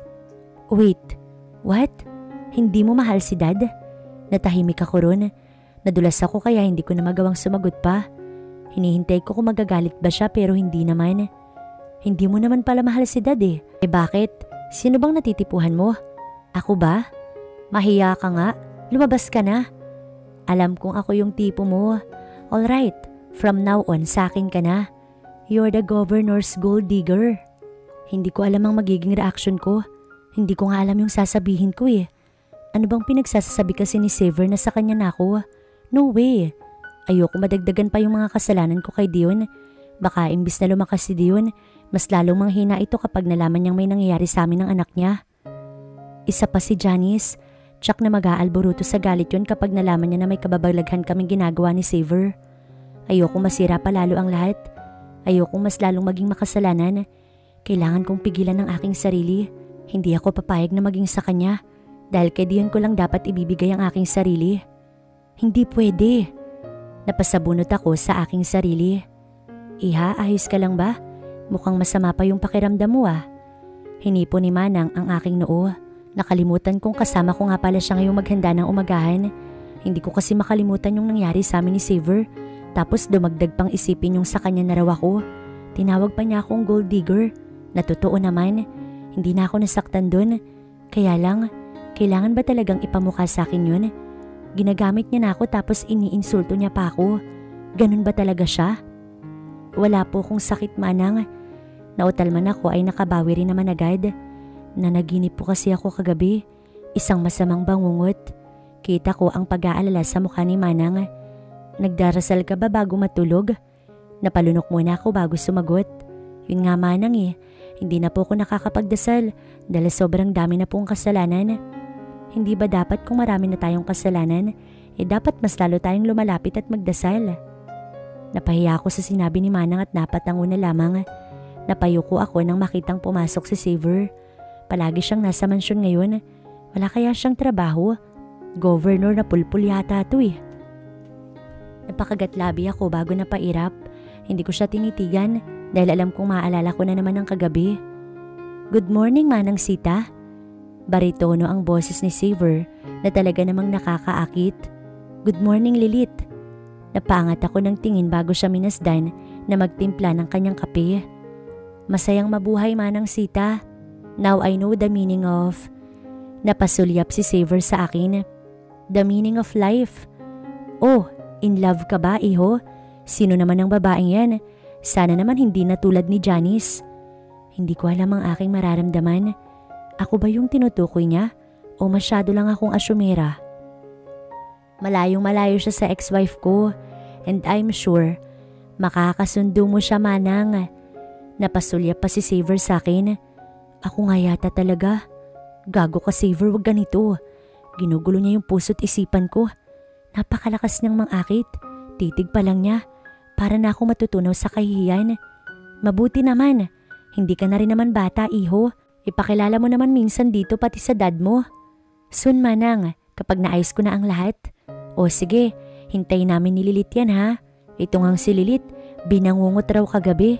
Sabi ko magdasal siya kasi may itataboy ng pagdarasal ang bad spirits. Kwento pa ni Manang, kaya naman natawa si Xavier. I don't think na magandang ideya yon, Manang. Parang hindi kaya nagdasal na itaboy ang masama at gwapong umaaligid kay Lilith. Hayaan mo, Manang, at babantayan ko si Lilith. Nakangising sabi ni Xavier. Pinalakihan ko ito ng mata at napairap. Okay na pala ako. Mabilis kong sagot. Hindi ka okay, iha. Hayaan mong samahan ka ni Xavier dahil para i-check yung silid na tinutulugan mo ngayon. Tuturuan ko na rin siyang magdasal. Hindi maganda yung kutob ko sa plano ni Xavier. Mauna na po muna ako sa inyo. Dadalawin ko kasi yung pamilya ko ngayon. Ngumiti ako at agad na inalis ang apron na suot ko. Dali-dali ako lumabas ng mansyon. Kahit wala akong sasakyan dahil nga nakalib si Mark. Nanganak kasi yung asawa nito. Kaya wala kaming driver sa ngayon. Hatid na kita. Alok ni Xavier na sinundan pala ako. Hindi na, bumalik ka na dun. May paakot, may pera akong dala. Marunong ako mag-commute, no? Sagot ko bago binilisan ang aking paglalakad. As you see, naka-disguise naman ako. Walang makakakilala sa akin kaya isama mo ko kung ayaw mo magpahatid. Hinila ko ni Xavier. Let's go. Nakangiti siya bago kumindat. Xavier, ano ba? Yung sinabi ko kagabi, nakalimutan mo na ba? Ang sabi ko, akin ka na. So akin ka nga. Baliw na talaga siya. At pati ako masisiraan na ng bait sa ginagawa niya. Wala akong choice kundi isama si Xavier sa pamilya ko. Ano na lang bang sasabihin nila, Mama? Bahala na nga. Ayun, may taxi na. Hihilahin na sana niya ako, ngunit siya ay aking pinigilan. Bus ang sasakyan natin. Hinirapan ko siya bago kami muling nag-abang. Mahal sa taxi kaya sa bus na lang kami. Ayun, tinuro ko ang bus na papalampas na sa amin. Papasagasa ka ba? Lilith, calm down, makakasakay tayo. Sita ni Xavier na hindi ko pinansin. Hinabol namin ang bus kaya nakahinto ito. Agad kaming sumakay at nakipagsiksikan. Salamat, nakaupo rin. Ngunit pagtingin ko kay Xavier, nakatayo ito at wala nang maupuan. Okupado na ang lahat. Bigla tuloy ako naawa sa kanyang kalagayan. Sama-sama ka pa kasi. San ka upo ngayon? Kung gagamitin mo yung utak mo may magiging paraan. Walang emosyong sabi ni Xavier na kinailing ko na lamang. Stand up, Lilith. Utos pa niya na sinunod ko na lamang. Nakatingin sa amin ng mga pasahero at minamasdan kaming pasimpleng nag-aaway. Gusto ko sanang sapakin si Xavier. Kaso lang pag nasira yung disguise niya, makikilala siya ng mga tao at magtataka sila na ang governor namin nagko-commute kasama yung isang ordinaryong babae. Ayokong mangyari yun kaya magtitimpi na lamang ako. Umupo si Xavier sa aking upuan at ang ending, ako na ang nakatayo ngayon. Ang galing, di ba? Ginamit nga yung utak kaya ayun, naisahan ako. Napaismik na lamang ako sa ginawa ni Xavier. Okay lang ako. Tatayo na lamang ako, kaya ko naman. Parinig ko pa habang mahigpit na nakakapit sa bakal upang hindi ako matumba o tangayin kung saan kapag biglang nagpreno ang bus. Sama ng ugali, kalalaking tao. GF ba talaga niya yan? Grabe namang itrato. Ito ang sari-saring komento ng mga kasamahan naming pasahero. Ako na lang tuloy ang nahihiya at ngumingiti sa kanila upang ipakitang okay lang ako. Miss, dito ka na sa upuan ko. Hindi na nakapagpatuloy sa sinasabi yung lalaki na gaalok sa akin nang hilahin ako ni Xavier paupo sa hita niya at ako ay yakapin. Pasensya na bro, hindi ko intensyon na landiin yung GF mo, nag-offer lang ako. Sabi pa ng lalaki bago na paupo ulit. Gago ka, bulong ko sa kanya. Sino ba kasing nagsabing tatayo ka? May inaayos lang ako. Hindi ako tanga para patayuin ka hanggang mamaya. Ito yung ibig kong sabihin kanina. Napakurap-kurap ako. Manahimik ka na. Sweet naman palang bata. Mukhang mahal na mahal ang GF. Muli ay narinig namin ang bulong ng mga pasahero. 1 oras din ang biyahe. Nakatulog na nga ako sa bus habang nakakandong kay Xavier. Hiyang-haya ako kasi mukhang hirap na hirap siya at nangangawit. Bumaba kami sa lugar ng pamilya ko sa bahay ng napili kong bilhin. Nasa tabing highway siya kaya sakto lang na nadaraanan ng mga sasakyan.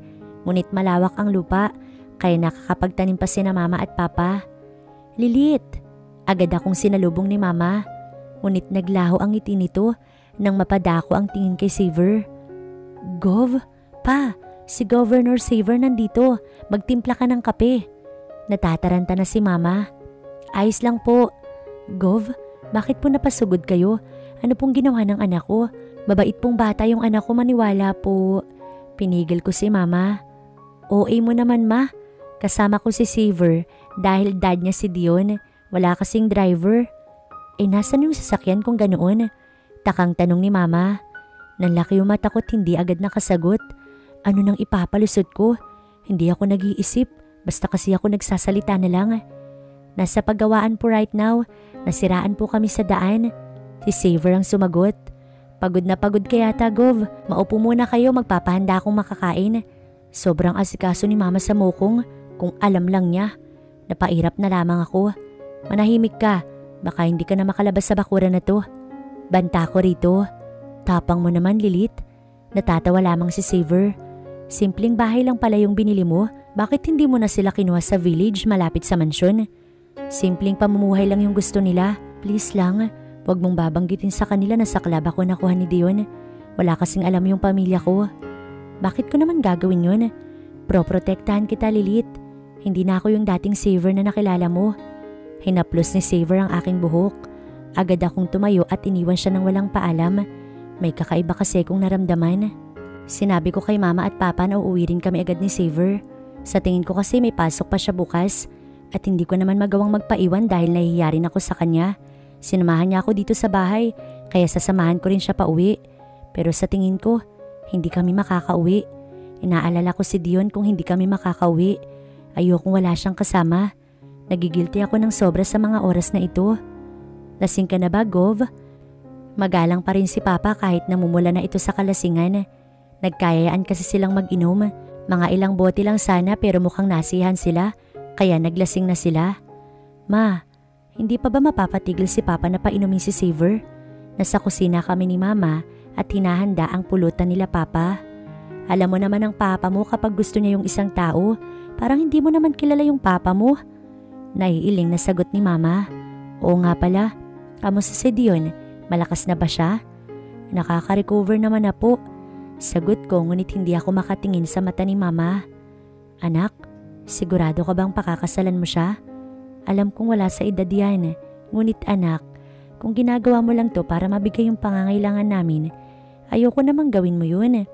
Ayokong isakripisyo mo yung buhay mo para lamang maging maayos kami. Masaya naman tayo anak kahit mahirap tayo . Ang gusto ko yung taong mahal mo't mahal ka. Yun yung pakakasalan mo't pag-aalayan mo ng buhay mo. Payo ni Mama habang masuyong hinahaplos ang aking buhok.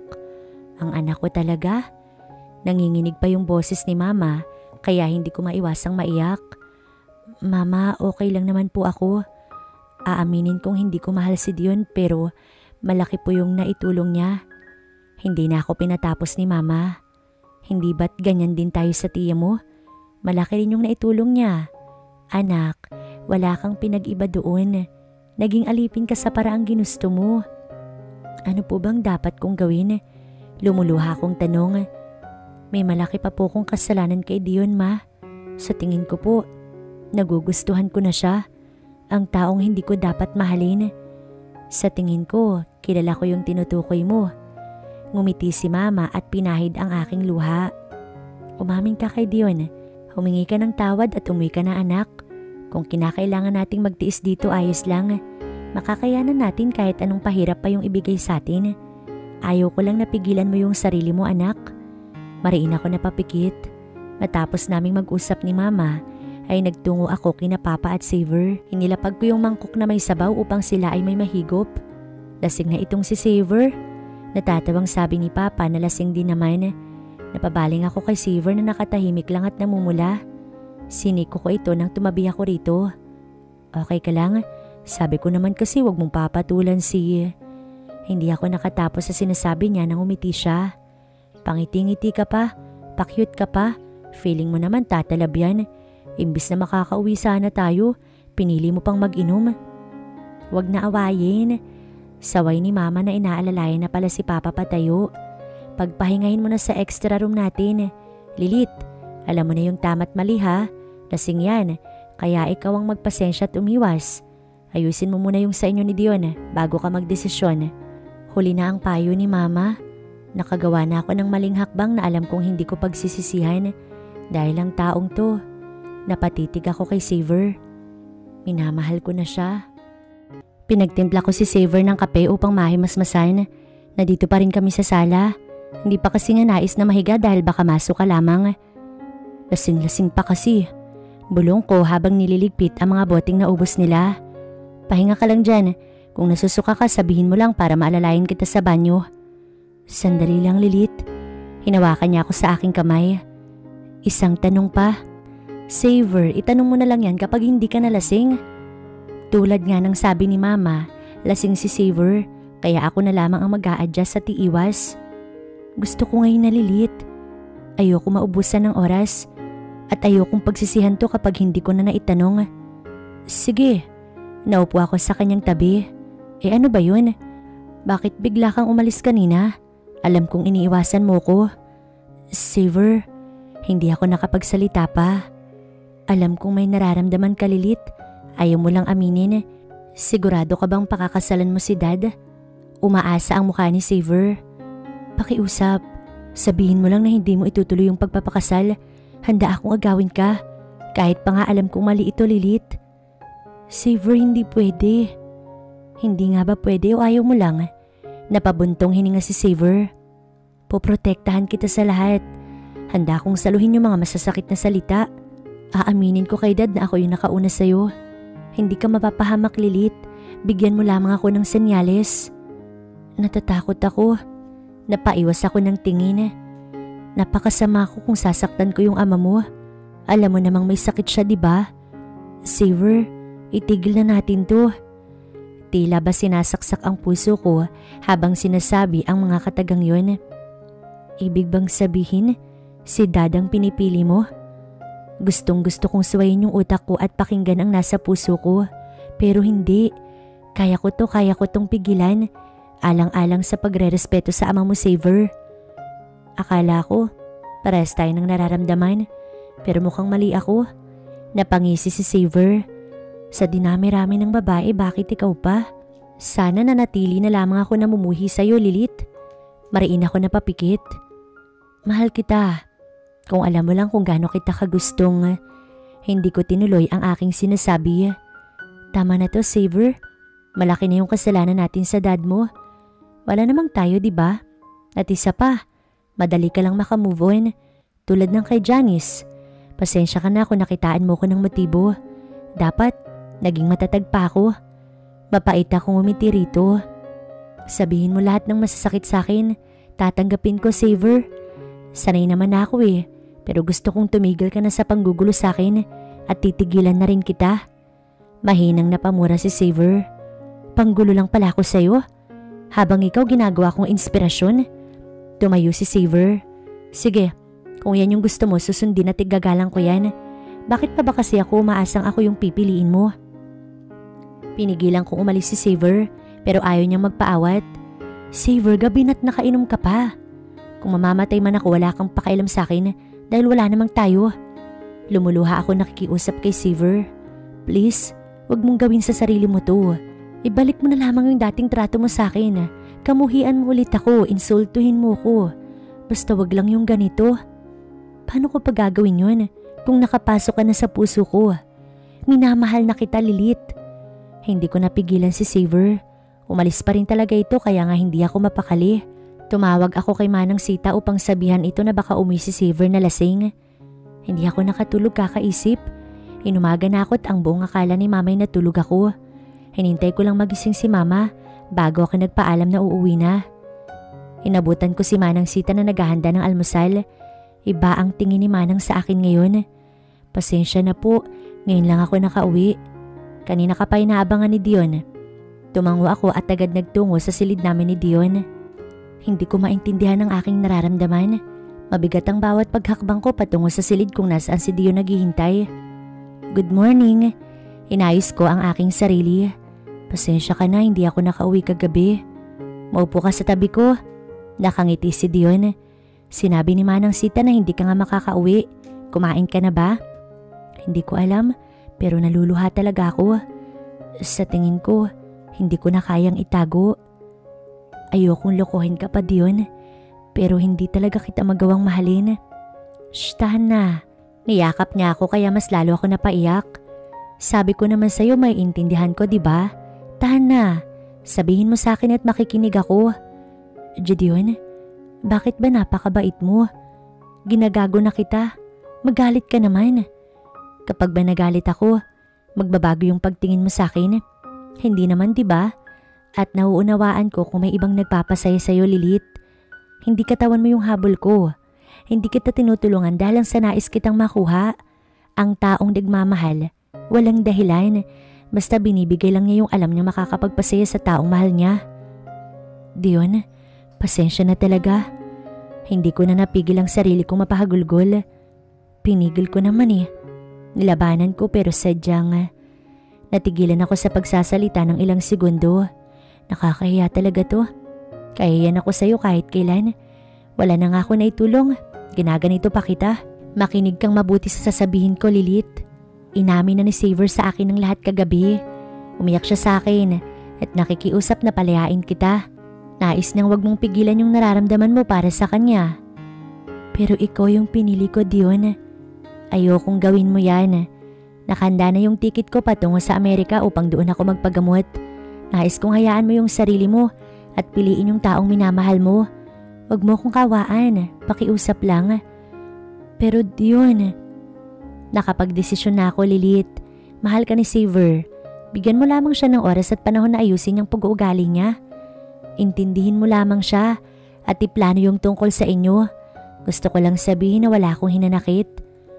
Sorry. Ito lamang ang naisambit ko bago niyakap si Dion. Nakahinga na ako ng maluwag. Naipaliwanag na lahat ni Dion at ganun din naman ako. Naging maayos ang paghihiwalay namin. Nagpaalam na rin ako dahil hindi ko na nais pang manatili rito sa mansyon.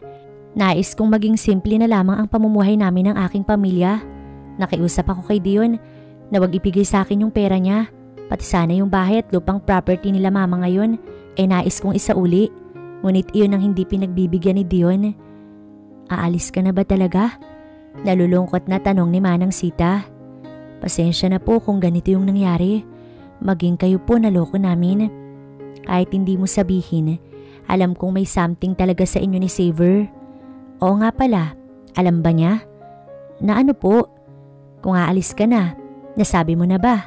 Kung hindi naman na pala tuloy yung kasal nyo ni Dion at maayos kayo naghiwalay, bakit hindi mo siya kausapin? Malungkot akong umiti kay Manang. Sa ngayon po hindi na muna. Panigurado ko magiging maayos din ang lahat. Sana nga po Manang. Huling yakap ang ginawad ko kay Manang. Paalam po, salamat po sa lahat ng kabutihan niyo Manang. Hindi na ako nagtagal pa. Ayokong abutan ako ni Silver na nandito. Hinatid ako ni Mark sa bahay. Sa gate pa lang lumuluha na ako. Lalo pa nang sinalubong ako ni Mama ng mahigpit na yakap. Magiging maayos din ang lahat anak. Kahit hindi pa tinanong ni Mama, alam kong alam na niya. Nasaktan ko si Dion. Humahagulgul ako habang yakap ni Mama. Napakasama kong tao Mama. Namumuhi ako sa sarili ko. Shh, tahan na. Pahinga ka na muna tapos mamaya mag-usap tayo ha. Inalalayan ako ni Mama papasok sa bahay. Hindi mo ba siya balak puntahan? Dad, please take care of yourself. Bibisita na lamang ako sa inyo. Palakas ka. Hindi ko pinansin ang tanong ni Dad. And please, lagi niyong sasagutin ang tawag ko ha. Bilin ko pa rito. Ngayon ang flight ni Dad. Alam ko ang dahilan kung bakit minamadali niya makaalis. Alam kong masakit ito para kay Dad. At ganun din naman sa akin. Dad, I'm sorry. Pasensya na sa nagawa ko sa iyo at kay Lilith. Wala na yung saver. Alagaan mo sana siya. At sana maging lalaki ka. Harapin mo yung mga magulang niya. Maging seryoso ka sana, okay? Dad, kasalanan ko pa rin. Hindi ko dapat ginawa yun pero wala eh. Tinamaan ako. Hirap pigilan kapag mahalaga na siya sa'yo. Now I understand the meaning of love. At kung bakit ganoon mo kabilis binitawan si Lilith. Basta ipangako mong aalagaan mo siya. Sana Dad, payagan pa niya ako makapasok sa buhay niya. Kasama ko sa paghatid kay Dad sa airport. Huling yakap ang naibigay ko kay Dad. Napabuntong hininga ako bago muling bumalik sa opisina. Sumaglit lang talaga ako para ihatid si Daddy. May meeting po kayo, sir. Tumango ako sa aking sekretary bago nag-focus sa pag-check ng mga pipirmahan. Ngunit kahit nasa trabaho ako, si Lilith pa rin ang pumapasok sa isipan ko sa mga oras na ito. Kamusta na kaya siya? Isang araw pa lang na hindi ko siya nakikita yung nanghihina na ako. Lalo pa nga't hindi naging okay yung huli naming pag-uusap. Paano ko ba siya harapin? Saan ako magsisimula? Wala sa sariling tanong ko. Sir? Nakakunot ang noo ng aking sekretary. Umiling ako tuwing naksi sa aking isipan si Lilith. Hindi ko dapat tinahalo ang personal life ko sa trabaho. Kapag naayos ko na yung sarili ko, haharapin ko si Lilith. Gabi nang nakauwi ako sa mansyon. Ayoko sanang umuwi dahil nalulungkot lang ako. Naaalala ko kasi si Lilith at kita ko naman sa ekspresyon ni Manang Sita na nangungulila din siya. Si Lilith kasi ang madalas niyang kausap, kaya alam kong naninibago rin siya sa pagiging tahimik nitong mansyon. Wala ka bang balak harapin na si Lilith? Napatitig ako kay Manang. Kapag po napalipas ko na yung ilang araw, para po makapag-isip siya, isiguraduhin kong pipiliin niya na po ako. Buhay nga naman no, hindi maintindihan. Akalain mong si Lilith pa lang makakapagpatino sa'yo. Hindi po ko nagbago Manang, natauhan lang po ako. Isang linggo ko nagtiis kahit mga gustong-gusto kong puntahan na sa kanila si Lilith. Nais ko makapag-isip siya muna at ayusin namin ang aming mga sarili. Isang huling tanong pa at sana ang sagot na makuha ko ay ang sagot na gusto ko. Bis na bis ka yata? Takang tanong ni Manang. Opo, may susunduin po kasi ako. Nakangiting sagot ko rito. Sana maging successful to Manang Sita. Inayos ni Manang Sita ang aking necktie. Oo naman, ipagdarasal ko na magiging maayos. Nilakasan ko ang aking loob at dumiretso na kina Lilith. Nakita ko yung ina niyang nag-iihaw sa bakuran. Ngumiti ako at agad na kinamusta. Napasyal ka iho. Pasensya na po, mukhang wrong timing. Nahihiyang sabi ko rito. Ito po pala sa inyo. Para sa inyo po ni Lilith. Inabot ko ang bouquet. Sandali at tawagin ko lang si Lilith. Anong ginagawa mo dito? Hindi makapaniwala si Lilith. Umakyat ako ng ligaw. Saver? Lumikot ang mata ni Lilith. Hindi mo pa rin ba ako pagbubuksan? Saver, matagal ka nang nakapasok sa puso ko. Ngumiti ako at niyakap si Lilith. Kapag hinayaan mo akong patunayan yung sarili ko, hindi ka magsisisi. Nakatunog sila Mama kaya hinayaan muna nila kami mag-usap ni Saver. Pinaliwanag ni Saver lahat ng pag-uusap nila ni Dion at ganon din naman ako. Pinaliwanag ko ng maayos kami na naghiwalay. At sa ngayon, Wala pa talaga akong plano na subukang pumasok ulit sa isang commitment. Naintindihan ko, Lilith, ngunit hindi ako susuko, patuloy lang ako. Alam kong kasalanan ko umpisa pa lamang, sa maling paraan ko ipinadama sa iyo yung pagmamahal ko kaya ayun, itatama ko na yun ngayon. Salamat sa unawa. Umuwi na si Seaver. Sinabi kong dadalaw na lamang ako kay Manang Sita kahit papaano upang hindi naman ito malungkot. Naikwento rin kasi niya na labis na nangungulila si Manang. Sa ngayon kasi, nais ko muna mag-focus sa pamilya ko at sa negosyong sisimulan namin habang si Seaver, nais kong pagtuunan niya ng pansin ang kanyang tungkulin. Anong sabi ni Gov? Bakit daw pumunta? Si Mama na excited kanina pa at mukhang ito pa ang kinikilig. Napailing ako bago sumagot. Nag-usap lang po kami upang walang samaan ng loob. Yun lang po muna sa ngayon, Mama. Doon din naman tungo nyo. Bakit ba pinapatagal pa? Papa, si Mama oh. Bayaan mo na nga yung anak mo. Respeto natin ang nais niya. Mas maganda talaga makapag-isip muna sila, no? Hindi naman kailangan magtagal. Oo, pero hindi rin naman kailangan sobrang bilis. Tignan mo nga kami ng bunso mong anak. Chill lang.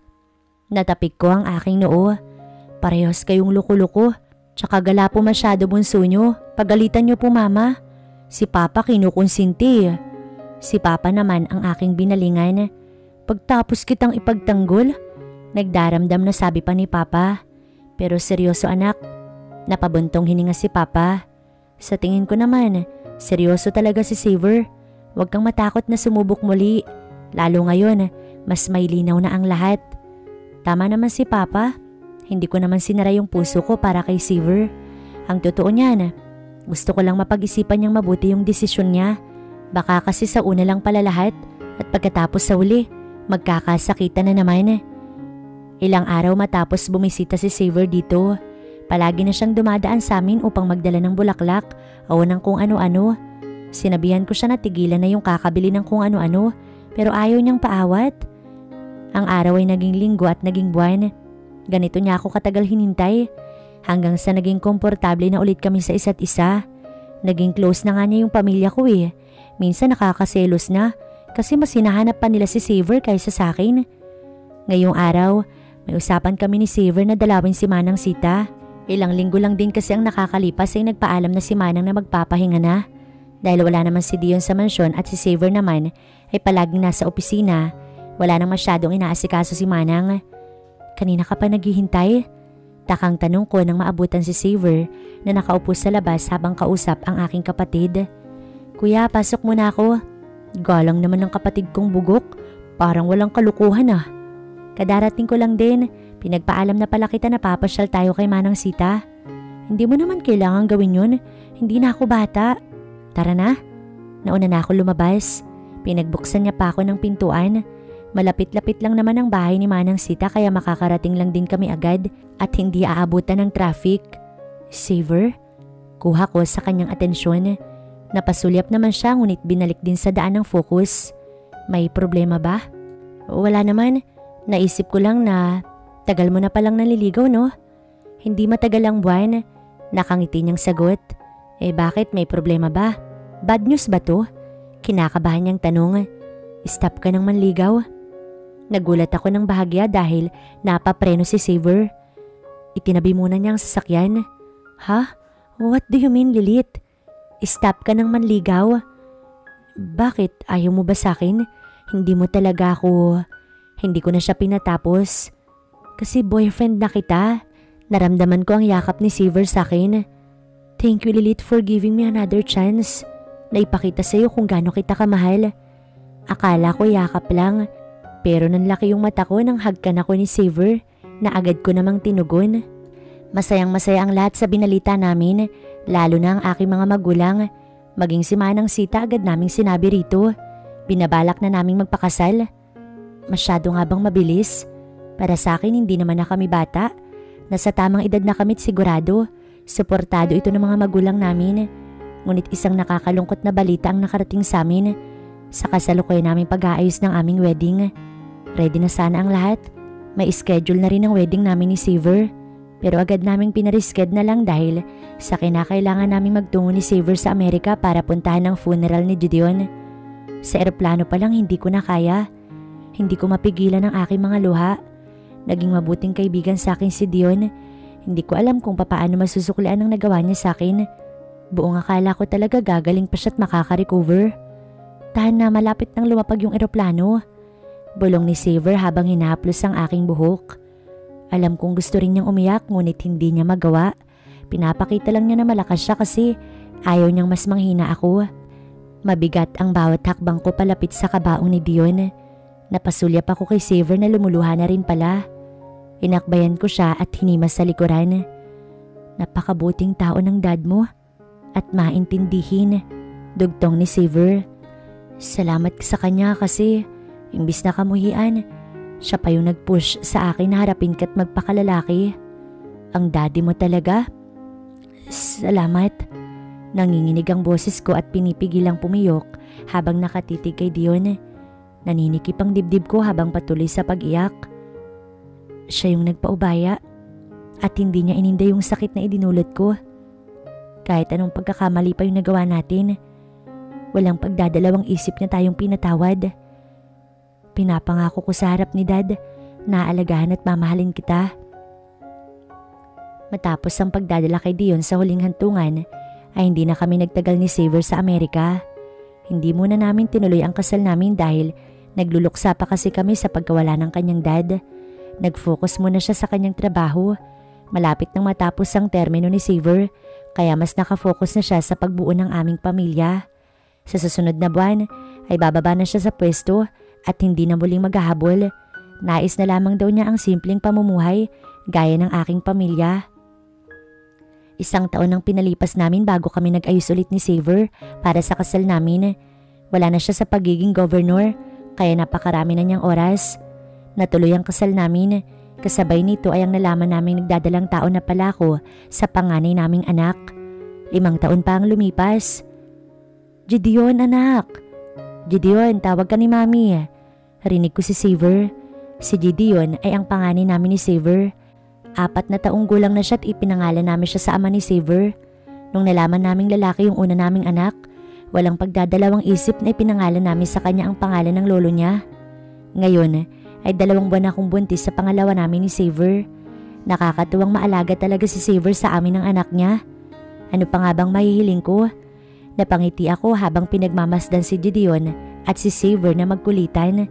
Ang sarap lang nilang pagmasdan. Nakakatuwa ang kanilang banding. Kaya nga nahawa na rin ako sa pagiging maloko nila. Sa ngayon, masasabi ko lang ay wala na ako nais pang makasama kundi siya lamang. Kung hindi lang siya, hindi na lang muli ako mag-aasawa kung mauuna man siyang mamatay. Hanggang dito na lamang. Alam ko may pagdaraanan pa kami tatahakin ng panibagong buhay bilang mag-asawa.